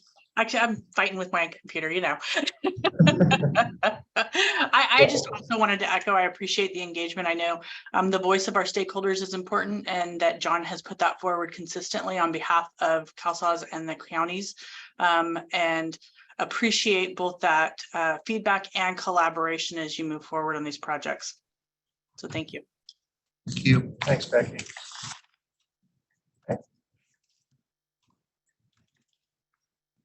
Yeah, Is there something, John? Michael, I think that we could, if you would Go like back to, to at this time, 9. go back to 9. All right, we're going to circle back to the item that we delayed and go back to item 9, which is our policy release and policy update. Thank you so much. Ginger, I believe you're on. So we're going to start this section as we have done for the past few months with an unwinding update. So I know we're going to start off with DHCS first. Hi everyone, Ginger with Department of Healthcare Services. Maybe before I go into this bullet, many of you are aware there's lots of press running since yesterday late afternoon to today. The state yesterday gave an official press briefing as well as in our staff advisory board on the actual numbers that we received as part, or after we have received or collected as part of the data processing on the total disenrollments for the June 2023 cohort redeterminations. So before I enter into my formal update for the JPA and the participants here, just want to express my deep appreciation for the counties. It's been amazing in terms of their numbers, the processing and the completion and the hard work from both the SAWS teams and our county partners in terms of providing just across the board, we have about 70% completion rates, 21% disenrollments for June, which I know from a percentage standpoint is still in the double digits, but outperforming quite a bit across the nation in terms of the other states. California is in a very good position. So really my deepest appreciation on behalf of Department of Healthcare Services as, the first month of the unwinding and the actual numbers that we're seeing, all the hard work, the counties and the SAWS, the deep partnerships that we have created as part of this journey. So more work needs to be done in terms of, the next couple months and the full year, but just great outcomes in terms of where we are. So just want to start with that from the department. So a big thank you to everybody. So in terms of where we're now with the unwinding, as I shared, even though we have actual pretty low disenrollment rates in comparison to the other states that have started the unwinding terminations process, we are still pushing in terms of other federal flexibilities that we can receive from CMS. So CMS is very open to more flexibilities that will actually help ease the administrative burden and efficiencies for both our Medi-Cal members and our counties. So we have received 2 approvals for state fair hearings as it relates to the Medi-Cal process, and we have already provided the actual instructions on that. And both really is to extend the state fair hearings request from 90 to 120 days, and also for our ALJs to take administrative action from the formal 90 to 120 days. So we did receive time-limited approvals for that. In addition, there are a few policy pieces that we are pending actual CMS that CMS has approved as part of the June list of flexibilities that we have put forward. So very important for us from the 100% FPL, for example, will help some of our self-employed populations up to 100% where we can advance their redetermination without additional reach out to them. And it really will help to zoom in on some of the most vulnerable populations so that they do get the critical supports needed as part of the Medi-Cal program. Secondly, the hard to reach populations is really for the counties to, once they have any available information, whether it be an address or a phone number update, whether it be a positive or neutral change, for us to have that as an established contact and for us to be able to also advance their renewal date for another 12 months, understanding we're really trying to hit a lot of the difficult aged, blind, disabled individuals or persons experiencing homelessness, et cetera, where we know a lot of the contact in terms of providing financial information and verifications may be an obstacle. So we're really trying to zoom in on some of that. Next slide, please. Ginger? Are you, Yeah. Can you hear me? Oh. Just before you move on, because I know you got a lot you're going to cover here, but that particular area that you just mentioned is one I know we've reached out to you guys and especially on the unhoused group on trying to find out whether there might be some flexibility in looking at the time for our ex parte process and how far we can look back on the income so that it can align more with the other programs when we've collected maybe income through a CalFresh or through a general assistance, or so that it can be more, I guess, timely and usable, especially for the unhoused group where we might have a high probability that they could be eligible, but for the ex parte, we can only go back so far and we don't really have a way to go back and grab that income from a prior reporting period in another program on the CDSS side. So if there was a little more linkage there, I think it could be more effective. So just putting that out there. Got it. And we're open to obviously talking through that. And it's really to, instead of just 12 months, maybe opening that timeline, that look back to a little further out. Okay, got it. Thank you. Thank you for that suggestion. Super helpful. And to further kind of the call to action, as many of you know, DHCS rolled out the Coverage Ambassadors Program. We have about 3,500 ambassadors in kind of our network of partnership. So we are encouraging folks in the community to also join us. August 24th, and DHCS will be holding our kind of our series on outreach, education, and comms. This is the time we use to share updates with our ambassadors to make sure we answer their questions and have a good feedback loop with the community in terms of, you know, what further TA DHCS can provide or anything that we can help triage and troubleshoot. So this will be an ongoing feedback loop with the department on that front. And we are updating and refreshing our FAQs on the main Medi-Cal domain for the unwinding work, which is keepmedicalcoverage.org. Many of you are familiar with it. So encourage you to take a look. And, you know, again, department is just very thankful with the partnerships we have established with all of you, and just a big thank you in terms of the hard work from both SAWS and the counties on getting us where we are. Happy to answer any questions.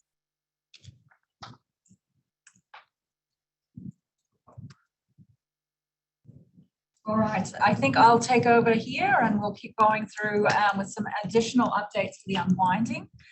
So the first one we wanted to talk about, this actually came up at the last JPA and public comment around, you know, account linking, and when an account is linked, if the individual has a renewal due, they weren't seeing that renewal until the next day. So we did put a change in last week where we're running this process that runs at night to run throughout the day. So if I come in today and my account is and case is successfully linked, I'll be able to see that renewal today. And I did want to point out that this is not only for Medi-Cal, but is also for STAR 7s if they're due, as well as CalFresh, CalWorks RE. So it includes all those periodic reports. They would be posted same day now. The next topic is around Medi-Cal reporting. It is obviously a very hot topic across the counties. We have had some questions, concerns. I know, again, last meeting, Gilbert raised some questions around the eHIT dashboard. We did have a defect that got resolved last week. Just yesterday, we had a session with the counties. There are over 200 people who attended. And we went through some of the system reports. We also gave a brief overview of some of the surfers. I'm going to talk about those data requests in a minute. I did want to thank LA County, who had representatives on the call yesterday and presented on how they're using the system reports. In addition, we have the bi-weekly reports call. That is a forum for the counties to ask questions. We know this is a hot topic, the unwinding, and as new counties come on and get familiar with the system, feel free to attend these meetings, ask questions. We had a couple of sessions already this week with some of our Wave 3 counties to talk through some of their questions. But we also have another forum next week. It just got added to the calendar next Wednesday afternoon, and we're going to spend a little bit more time, get a little bit more technical on some of the SQLs that we're running that are generating data that is being fed to DHCS for the dashboards. So let's go to the next slide. And this is a kind of a setup slide for these data requests. So periodically we get from our state partners, both CalWIN, CalSource get requests to provide information. These come in as what we call SURFRAs, a big long acronym there, Source Internal Request for Research and Analysis. It's typically some specific need or reporting requirement or a data feed, in this case for the unwinding, where we have to, we work with our state partners to confirm what is being requested, how we need to count things, and then we generate that response. For the former C4 counties, LA County, this is a new process where we'll be posting the results of these requests for the counties to review. I believe the CalWIN counties, they have been reviewing some of these previously, so we have expanded this process to all 58 counties. A document was sent out to the regional managers and the reports leads recently to share this process. And we are currently actively doing this for our DHCS unwinding SURFRAs. So I'm going to talk a little bit about these 4 recurring SURFRAs that we have. And so let's go to the next slide and I'll cover those note points on that next slide. So these first 2 requests, one around pending applications, another around renewal data requests, they both feed into the data dashboard that I believe is getting published next month. So we, earlier this month, sent out a communication to the counties to let you all know that this information was available. We know it generated a lot of questions. The queries that we're writing, we're actively working with our state partners on defining how things are counted. In many cases, there are items in here that our current system reports are not revised yet to reflect how some things are counted. So, for example, in the pending applications, the way that ICTs are being reflected in a system report versus in a pending application report is different. So our session next week with the counties is to specifically talk about these first 2 SURFRAs and the SQL associated to them. We do publish the SQL. I do know many counties are currently running and generating these numbers as well. So it's a chance for you more technical folks to attend and ask any questions that we have here. The last 2 SURFRAs, again, these are all recurring monthly requests that we provide, listings, and DHCS is specifically using them for ongoing research, outreach, lost that word for a moment. So when a packet goes out, a renewal packet, in addition to texts that go out from CalSource, DHCS is sending outreach out to the beneficiaries, alerting them to their packet, as well as discontinued individuals. DHCS is going to do specific outreach to those individuals. So all of this information is available to you to review, and we're happy to ask questions and clarify how various items are being counted. This first month it has been a little fluid. Just earlier this week, we did meet on Tuesday with DHCS and make some tweaks to a couple of these items, and so we are sharing that out with the counties as well. So before I go on to the next slide, from the action items on the agenda, the minutes from last meeting was the EHIT dashboard. This first SURFRA here was also, there were questions about how things were counted. We did meet with the counties, and again, we have a session next week for all counties. And then the third item that was in that action item was specific to questions around the MC 355. We did get clarification from DHCS on the processing around that verification form during the unwinding. That information was also put in the continuous coverage unwinding Q&A that goes out usually around Tuesdays to the counties. That's I think on the Beetle 2306. So if there's any further questions on that, we can definitely take that through the regular process. Next slide. All right, so general release highlights for CalSource. We are ready to deploy our July release this Sunday. So earlier this week on Wednesday, it seems like it was a month ago, but it was just 2 days ago, we did have green light for this release, and thank you to the counties and for your approval on deployment. There's some highlights there, as John mentioned earlier, with the premise items. We actually have a few on this list that we're ready to deploy. We typically have to catch up with the May revise through the contracting process. So many of those premise items we are actively working on, and in fact, some are going out in our July release. As we head into August, you heard earlier, I talked about there's the foster care COLA that we need to run, and then we are prepping and raising awareness around the need for the numbers to run the CalFresh and CalWorks COLA. It is very busy times with our continued migration activities, as well as these releases and priorities. We run out of weekends, particularly when we get to September. With our 5B and then a potential COLA run, we have our 5C cutover, and then there's also a CalHERS release that weekend, and then we have our September release. It is definitely going to be a very busy year with all the policy items that we have coming, and in future meetings, we'll talk a little bit more about some of the key items that are going to be kicking off in the fall around CFAP. We are actively meeting with OSI and the CARES team on the integration with the future care system, as well as in discussions with OSI around WIDTIP once we get all the counties onto CalSource, and looking at the future there and integrations with CalSource from a time limit perspective. So lots to come as we head into fall. Next slide. Oh no, we'll come back to you. Thank you, Lisa. From a release update standpoint from the benefits card side, on this slide, you can see the outline of the key milestones and the upcoming releases throughout the winter of this calendar year.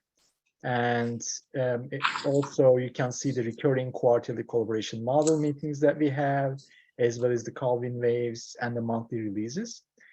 And the collaboration model standpoint, the last quarterly meeting we had completed in June 23rd. And the next meeting is scheduled for the September of this year.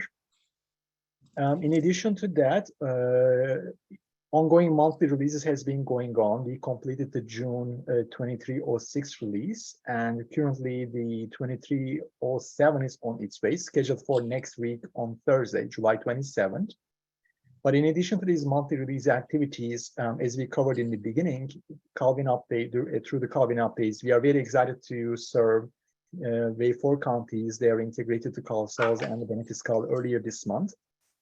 And the Wave 4 and Wave 5 will follow, Wave 5 and Wave 6 will follow them this year in this fall. And then in the time clock enhancement is coming up as well for the last quarter of this calendar year too.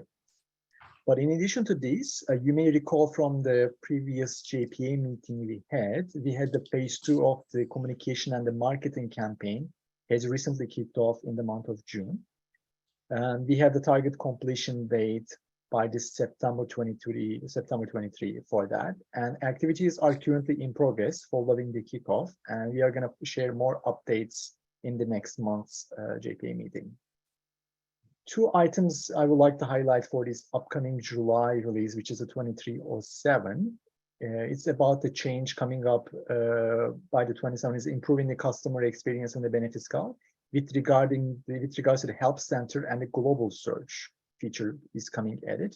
From the impact standpoint, it's important for customers because they don't have to go through the FAQs or click the help section manually, so they can do a global search and they can access to the help resources faster after this change, after the next Thursday. And the last piece I would like to highlight is there is also a date received and for periodic reports and the renewals available currently for the CBOs through their dashboard. But this part was not visible for the customers in the customer dashboard at the moment. We will be making a revision for the customer dashboard to make it viewable for them as well, to align the end user experience. So these are the key highlights for the benefits cover release activities. I think this is the last slide, Michael, on this section. I think I will be handing back to you for any questions. Thanks once again, Owner. Any questions or comments from our board members or our state partners on that presentation, extensive presentation item?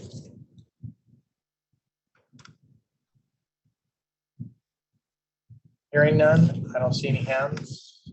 So any public comment? Okay, then we'll move on to the next item. Thank you. Thank you for us being able to switch the order a little bit. Be flexible. Now to our contact center update. We want to get this back on the board's radar. We do have an important implementation after wave 6 of having LA County come on to our AWS Connect solution and working through that. We also have some enhancements coming to our former C4 counties of getting onto a single and the highest level of functionality for the enhanced call control panel, ECCP. So Danielle's going to talk a little bit about that. And then we know through our budgeting process, we did run some pilots specifically with San Bernardino on authentication bots as people are calling into our call centers. And that was through our innovation process where they took a look at that. They seen some really good results. We were able to work it back through our budgeting process and with the support of our state partners, get some dollars put into our budget that we're now rolling that out across all of that. So just put that, bring all of you up to date on those items. So Danielle, I think you're gonna kick us off. Yes, I am. So to jump right in, thanks for the intro. So Los Angeles County does have an implementation in November for contact center. We're very excited. We've been working very closely with LA County on the design part for the last few months, but it's been years in the making. So we're very excited. We've hit a big milestone through this with the project, and we've gotten the SCR design complete. So we have sign off from LA County. This was working through their call flow, similar to what we're doing with the Cowin counties. As you can imagine, LA County, there are a lot of ins and outs, and their call flow is very complex. So it did take a little bit of time and collaboration working through that. So we're excited that we have that approval. We are working now on the next step. The team is working through the modifications that came from the call flow. As you can imagine, there was many iterations of the call flow that we went through. So we have some of it built, and then we're working on those modifications now.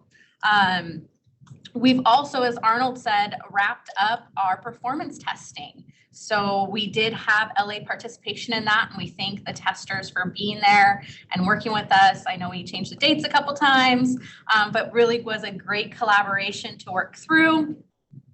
And we had very positive results. The team is making preparations for system test and the next big step for LA County will be their model office testing, and that's in September. This is the same approach, a similar approach that we are doing with the migrating Cowin counties. So there's key testers that have already been identified that will work through validating the call flow, design aspects, ECCP, and that's the enhanced call control panel, the soft phone. As well as users, a lot of users that will be going through the environment to click through in preparation of their go live. So we are excited for November. We have a long ways to go and a lot of counties in between. So we're jumping next to ECCP. So you want to jump to the next slide. So in between all of the Cowin rollouts of the counties that we have, so we have wave 5 and wave 6 left. We also are upgrading our former C4 counties to the enhanced call control panel. So they're currently running on an installed soft phone. And so we want to move them to the latest and greatest. And so we have the phases of this slated in between our Cowin waves. We are excited that we've had our first couple counties already go live. San Bernardino has piloted in the beginning before CalWIN, so they were in their first. We're working through, we've already confirmed the dates for the rollout for Butte, Sutter, and Marin, which are our next 3 that will go live in August. And we're just running through that in between. So very busy on the contact center front. And with that, John Dre, do you want to take the next 2? Sure. So as we move into the next one, we have a lot going on, and this is just another item that we are continuing to work on as we're working on these other deployments that Danielle was just referring to. To reground everybody in what this is, I want to spend a few minutes just on reminding everybody about what the solution is and what we're doing with this. So we have 3 kind of things that fit into the overall voice bots strategy and what we're deploying from what we piloted in San Bernardino. One is the welcome bot, and that is the open-ended question, how can I help you today? And then taking what the customer responds with and then directing them to either the right location within the IVR, whether it be self-service or taking them to a queue directly to talk to an agent. We're trying to streamline that process for the customer and make it easier for them to not have to worry about navigating the IVR, and they can just tell us why they're calling and we can get them to the right location.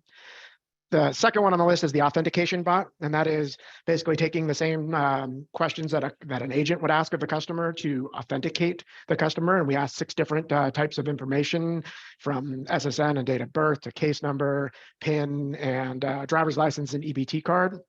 And we accept any combination of 2 of those things to authenticate a customer into the IVR. And that what that does is that it saves a lot of time on the agent side from a processing of that particular call and request. So there's time savings there, which results in better customer service overall as we increase authentication rates. And then lastly, the push notifications, which is pushing some self-service information directly to the customer once they have authenticated. So as we are increasing our authentication rates, we're then taking information like maybe pushing the status of a form they just submitted, like their SAR-7, and telling them that it was recently received or processed or whatever that may be, or maybe their benefit amounts and those types of things to try to encourage and increase what we call call deflection. So having customers get that information and then choosing to hang up the phone and not have to talk to an agent because they got the information they needed.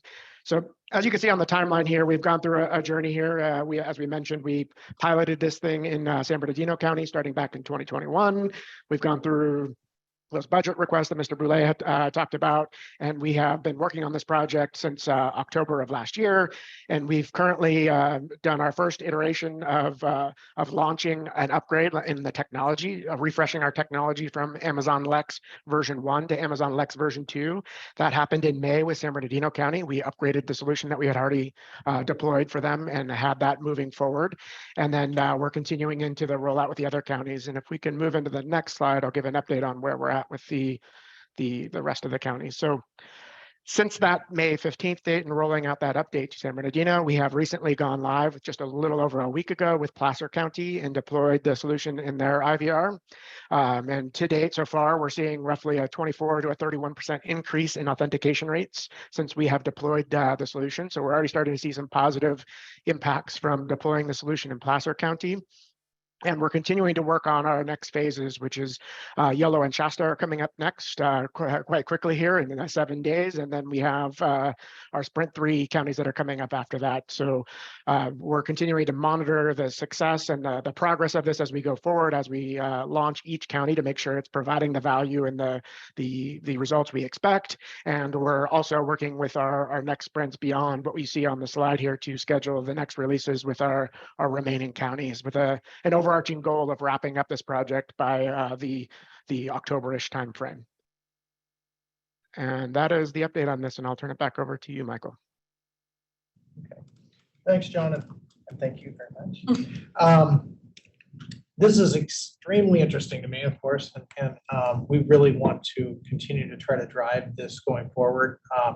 One thing I wanted to ask was about on readiness for LA County in terms of one of the things that we want to do is make sure we have our redundancy or fallbacks taken into account. We've had experiences where we've had outages where the ECCP wasn't working, but we need to be able to still take calls. And one of the things we were going to be working on is trying to make the core base CCP have the call flows that we need in case we roll back to that. I think San Bernardino experienced that and it was difficult to use. So are we tracking on that? Yeah, so we have shared, and we will when we get closer to model office, those exact links, the processes around that. There is, so the eCCP, there is the default CCP, so that is the out-of-the-box Amazon that our counties can use to continue to take calls if there is an eCCP issue, or if there is a CalSAWS, greater CalSAWS issue where we still have ForgeRock and can authenticate. Not to go too far in the weeds on that. As far as the authentication bots, so this is one of many authentication methods that are in the system and will continue to be in the system. So the authentication bot is where they can talk to it. The customers also, if they don't want to go through that, has the option to continue with touch tone or the voice biometrics that is also in there. So there are outs in all of these to kind of go through. And then we also have two enhancements that we're looking out to really focus our authentication efforts, because we know that can be a barrier for some customers. And Michael, I think it's also looking back, we know on our eCCP and the rollout of that, San Bernardino's been a great partner. Yes. There was some instability on that for a while, and they worked very closely with us because one, they wanted the enhanced functionality, but worked very closely with us on stabilizing that and making it ready for rollout across the Cal-Win counties, the former C4 counties, and eventually LA to be able to do that. And having that default back to the CCP out of the box is important. Yeah, I appreciate that. And I don't want it to go unnoticed that I do recognize that we've made a lot of enhancements to our original plans for the call center to where we are now, which is going to, just like any other things, ensure our success. And just because we have so much volume, it's now moved over after the pandemic to that platform and really wanting to deal on the phone. That level of public service impact is massive. And so having the fallbacks, having those things settled so that there's less of a drop off in the public service and the workers' capability to service is hugely important. And we're going to continue to be an investor in the future of wanting to pursue things further in the bot area, because I do believe navigation of IVR has never been efficient and effective. I'm not even good at navigating it in my private life. I'm zero out because I hate it. But the push notifications, I think we can go a lot further with it, and we're going to be more than willing to put some seed money behind that to try to make that happen, because I really think that will help in terms of the volume that we're dealing with and the wait times. And we really want to be able to reduce those.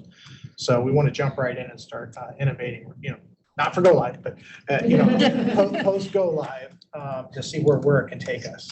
I do want to acknowledge yesterday in Project Steering Committee, there was a comment made that there was in a particular county some people experiencing some delays associated with authentication and forcing them into authentication. We are already working with that county on that IVR call flow and what's created that. We do owe some of the public commenters some documentation and data on that, and we're looking at the overall call flow so that there isn't any dead ends in that, and it doesn't bring people back around. And we might have had an issue. We believe we had an issue in one county that's in production that we're really trying to take care of that, so there isn't that authentication loop and delay on that. But I wanted to acknowledge that we always have to pressure test those and hear from your agents if they're receiving some things on the call flows aren't as efficient as they need to be, and work with you all individually to get those remediated. Great. And so my thanks to the project for being responsive to the fact that I see this as probably our #1 channel right now in terms of what people prefer, and that it requires us to really put a lot of innovation behind that, and also a lot of redundancy capability to serve the public. So thank you for that, and I'll continue to be very invested in going forward where we're headed on this, and look forward to the future updates. Any other comments or questions from our state partners or our board members on this very important presentation item? Not seeing hands and not hearing anybody. Any public comment? All right, thank you very much. I appreciate it, John, on the technical side, and Danielle, thank you for being responsive. Okay, so that'll take us to our key QA activities. Ooh, QA. Morning, Michael.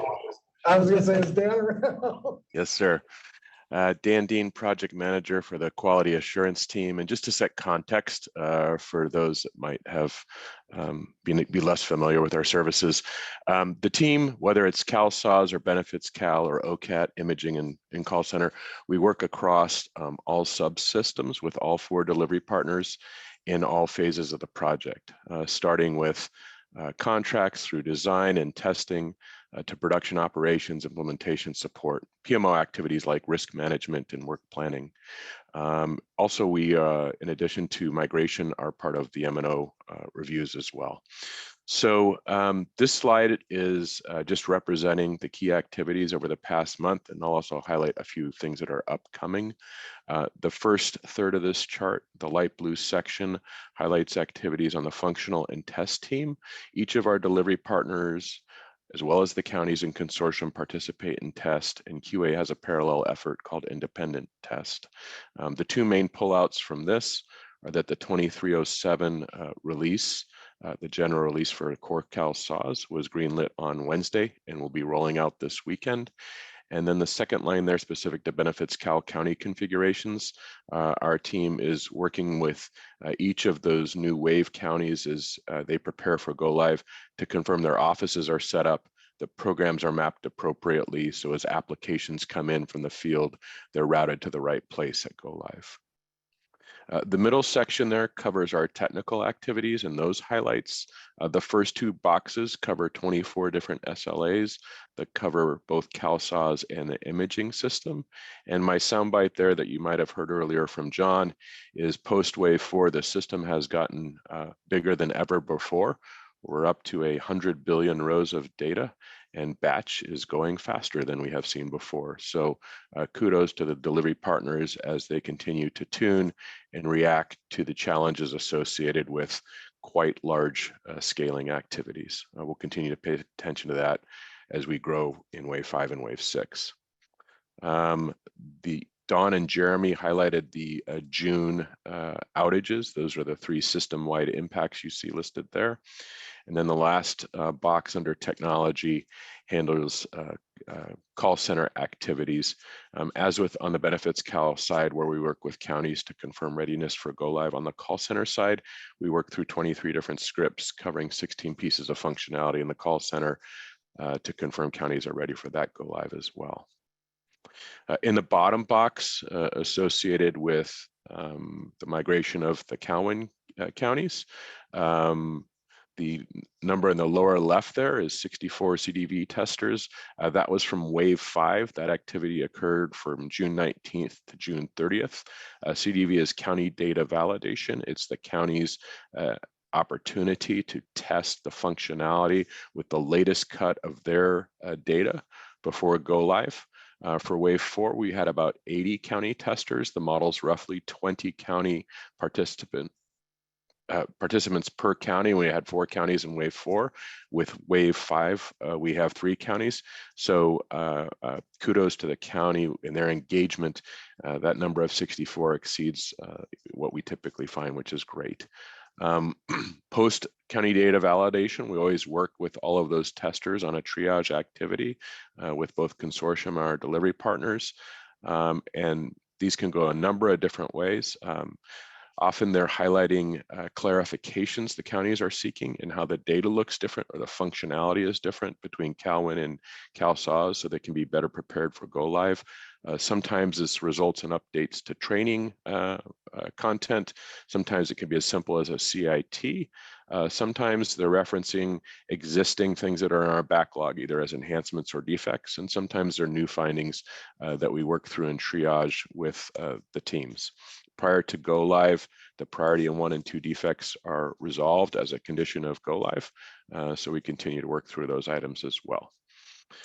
With every wave, we do a retrospective to help us learn from our past and improve. One of the items I wanted to highlight there for future Wave 4 retrospectives will be out in the counties with the consortium and Deloitte teams August 7th through 9th in San Diego, San Mateo, Santa Cruz, and Solano counties. And finally, for Wave 6 county data preparation, that data will be available on August 7th, and Wave 6 county data validation testing will be August 14th through 25th. Michael, that's it from the QA team. Happy to answer any questions. And as, oops,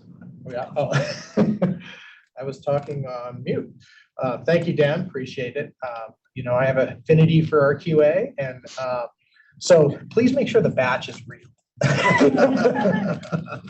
When we have that good of news, I really want to fact check it. So I'm glad. Sean and Jason and I have been fact checking it, and we're going to continue to fact check it. So Sean's in the room there. He can vouch for that as well. Yeah, we're not letting that go. We got to finish it out. So it just sounds too good to be true. But no, I'm glad to see things trending very positively in that space, because we have had a focus on batch and really trying to get that dialed down, especially with the size we have. So Achilles heel, and it doesn't look like it is. Any other comments or questions from our board members or our state partners on this QA presentation? Hearing none. Any public comment? Okay. Outstanding. Thank you very much, Dan. We'll go ahead and move on to the procurement update. Thanks, Michael. The first procurement update is on the M&O procurement. It's moving along very well. We issued our first infrastructure BAFO, which was to get things synced up that were misunderstood by our vendor community. But overall, everything is moving along well, and the evaluation teams are doing great jobs. We have 3 of them: cost, business, and technical, and they're all working well together.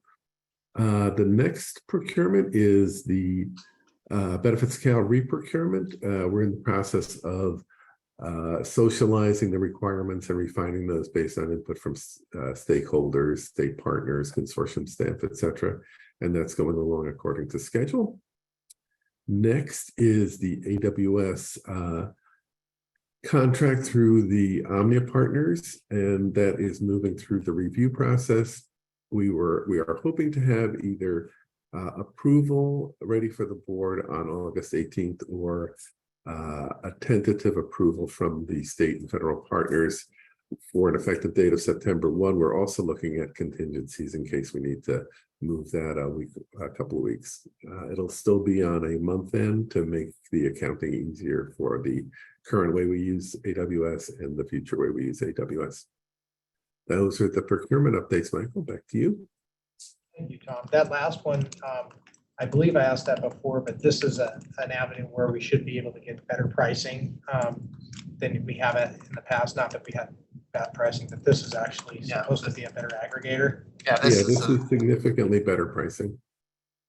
This is the pricing schedules that we also worked into our approved APDs. We expect our federal partners to be able to prove it. I know that I think it's CMS has some staff outages right now, trying to get that through that process. I know that OSI is working diligently on that. We expect this to come to our August JPA meeting. If we don't have that, we might be looking for some contingencies with state approval to be able to do that and start that. Again, I would want to keep emphasizing it. We're changing contract partners and vehicles. We're not actually changing the provider whatsoever. So it should be very transparent to the counties. You shouldn't notice anything. There's no conversion or anything, but it does get us a better, more functional deal at a better price. So looking forward to that and appreciate the work the team's been doing to get that put in place with Rackspace. Great. And I want to extend my thanks to the project to keep this kind of mentality going in terms of reducing our operating costs wherever possible, finding the most efficient ways to purchase and acquire solutions, because then we can be more innovative.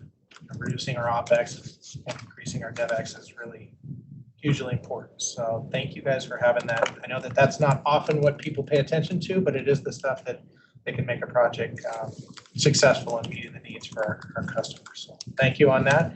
Any other comments or questions from our board members or our state partners on the procurement update? Okay, any public comment? All right, then we can go ahead and move on to our state IVNB activities update. Hi, everyone. Good morning. Continuing with the trend of positive updates, this is Apurva Kandya providing you key IVNB updates from the project oversight. We continue to perform on the following work streams. On CalSOS and Benefits Cal releases, the CalSOS release 2305 was a smooth release. The readiness for release 2307 is looking good with testing completion at this point. The monthly and priority releases for Benefits Cal have been smooth in the past few weeks and months. In the last few weeks, our team also attended few design sessions on the proposed time clock functionality, and we observed great participation and all the questions being addressed, concerns being addressed in these sessions. Coming to imaging, the CalSOS imaging solution continues to maintain stability for 52 counties. The performance tests, which were performed on the 58 county load, as well as the 122% load completed last month, delivered positive results. And with our validation of the results, we are confident that the system will be stable for all 58 counties. For waves 5 and beyond, the trainings on imaging as well as the document migration process is going well, and there is steady progress being observed on the priority defects and enhancements. Coming to batch processing is scaling well, and with the expanded workload from the recently added Wave 4 counties. At this point, we are looking forward to the Wave 5 batch performance tests, which are upcoming later this month. Again, steady progress is being observed on the enhancements to ensure jobs are finished within the 10-hour window. Coming to conversion, there were 2 successful conversions in the last month, Wave 4B and 4C5A. Both were ahead of schedule, and there were no major data discrepancies or issues in both of these conversions. The team did a phenomenal job at resolving defects that were planned to be implemented with Wave 4 Go Live, as well as within the first 10 days. Coming to my last topic, implementation. With successful implementation of Wave 4, CalSOS is now functioning successfully with 52 counties in the past 3 weeks. And the post-implementation support is also going well with quick resolutions on the defects being raised. Now our focus has shifted to waves 5 and 6, and so far the readiness is looking good. The readiness checklist items are being tracked well with TOS meetings. Great information is being provided with CNC meetings and the CITs with infographics. To perform better assessment of our readiness around implementation and conversion, starting with Wave 4, our team started utilizing checklists to ensure appropriate mitigation steps around the open risks, prior issues are being followed, and also the lessons learned which have been learned from prior waves are being applied to waves 4 and beyond. And we are seeing all of those happening in the project. We will continue to perform these independent evaluations in the future waves as well. And with that, that completes my IVNB update. I will pass it on to you, Michael. Thank you, Apurva. Any comments or questions from our board members or state partners on the state IVNB updates?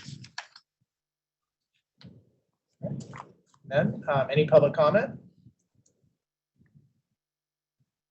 Great. I'm glad to see the confirmation on our QA and also our IVNB that we're trending positively, and hopefully continue on that path. So this brings us to the conclusion of the meeting, and I wanted to thank again Kelly, Greg, Francina, Paula, and Kristen for joining the board and joining the team here. And our next meeting is Friday, August 25th at 9 a.m.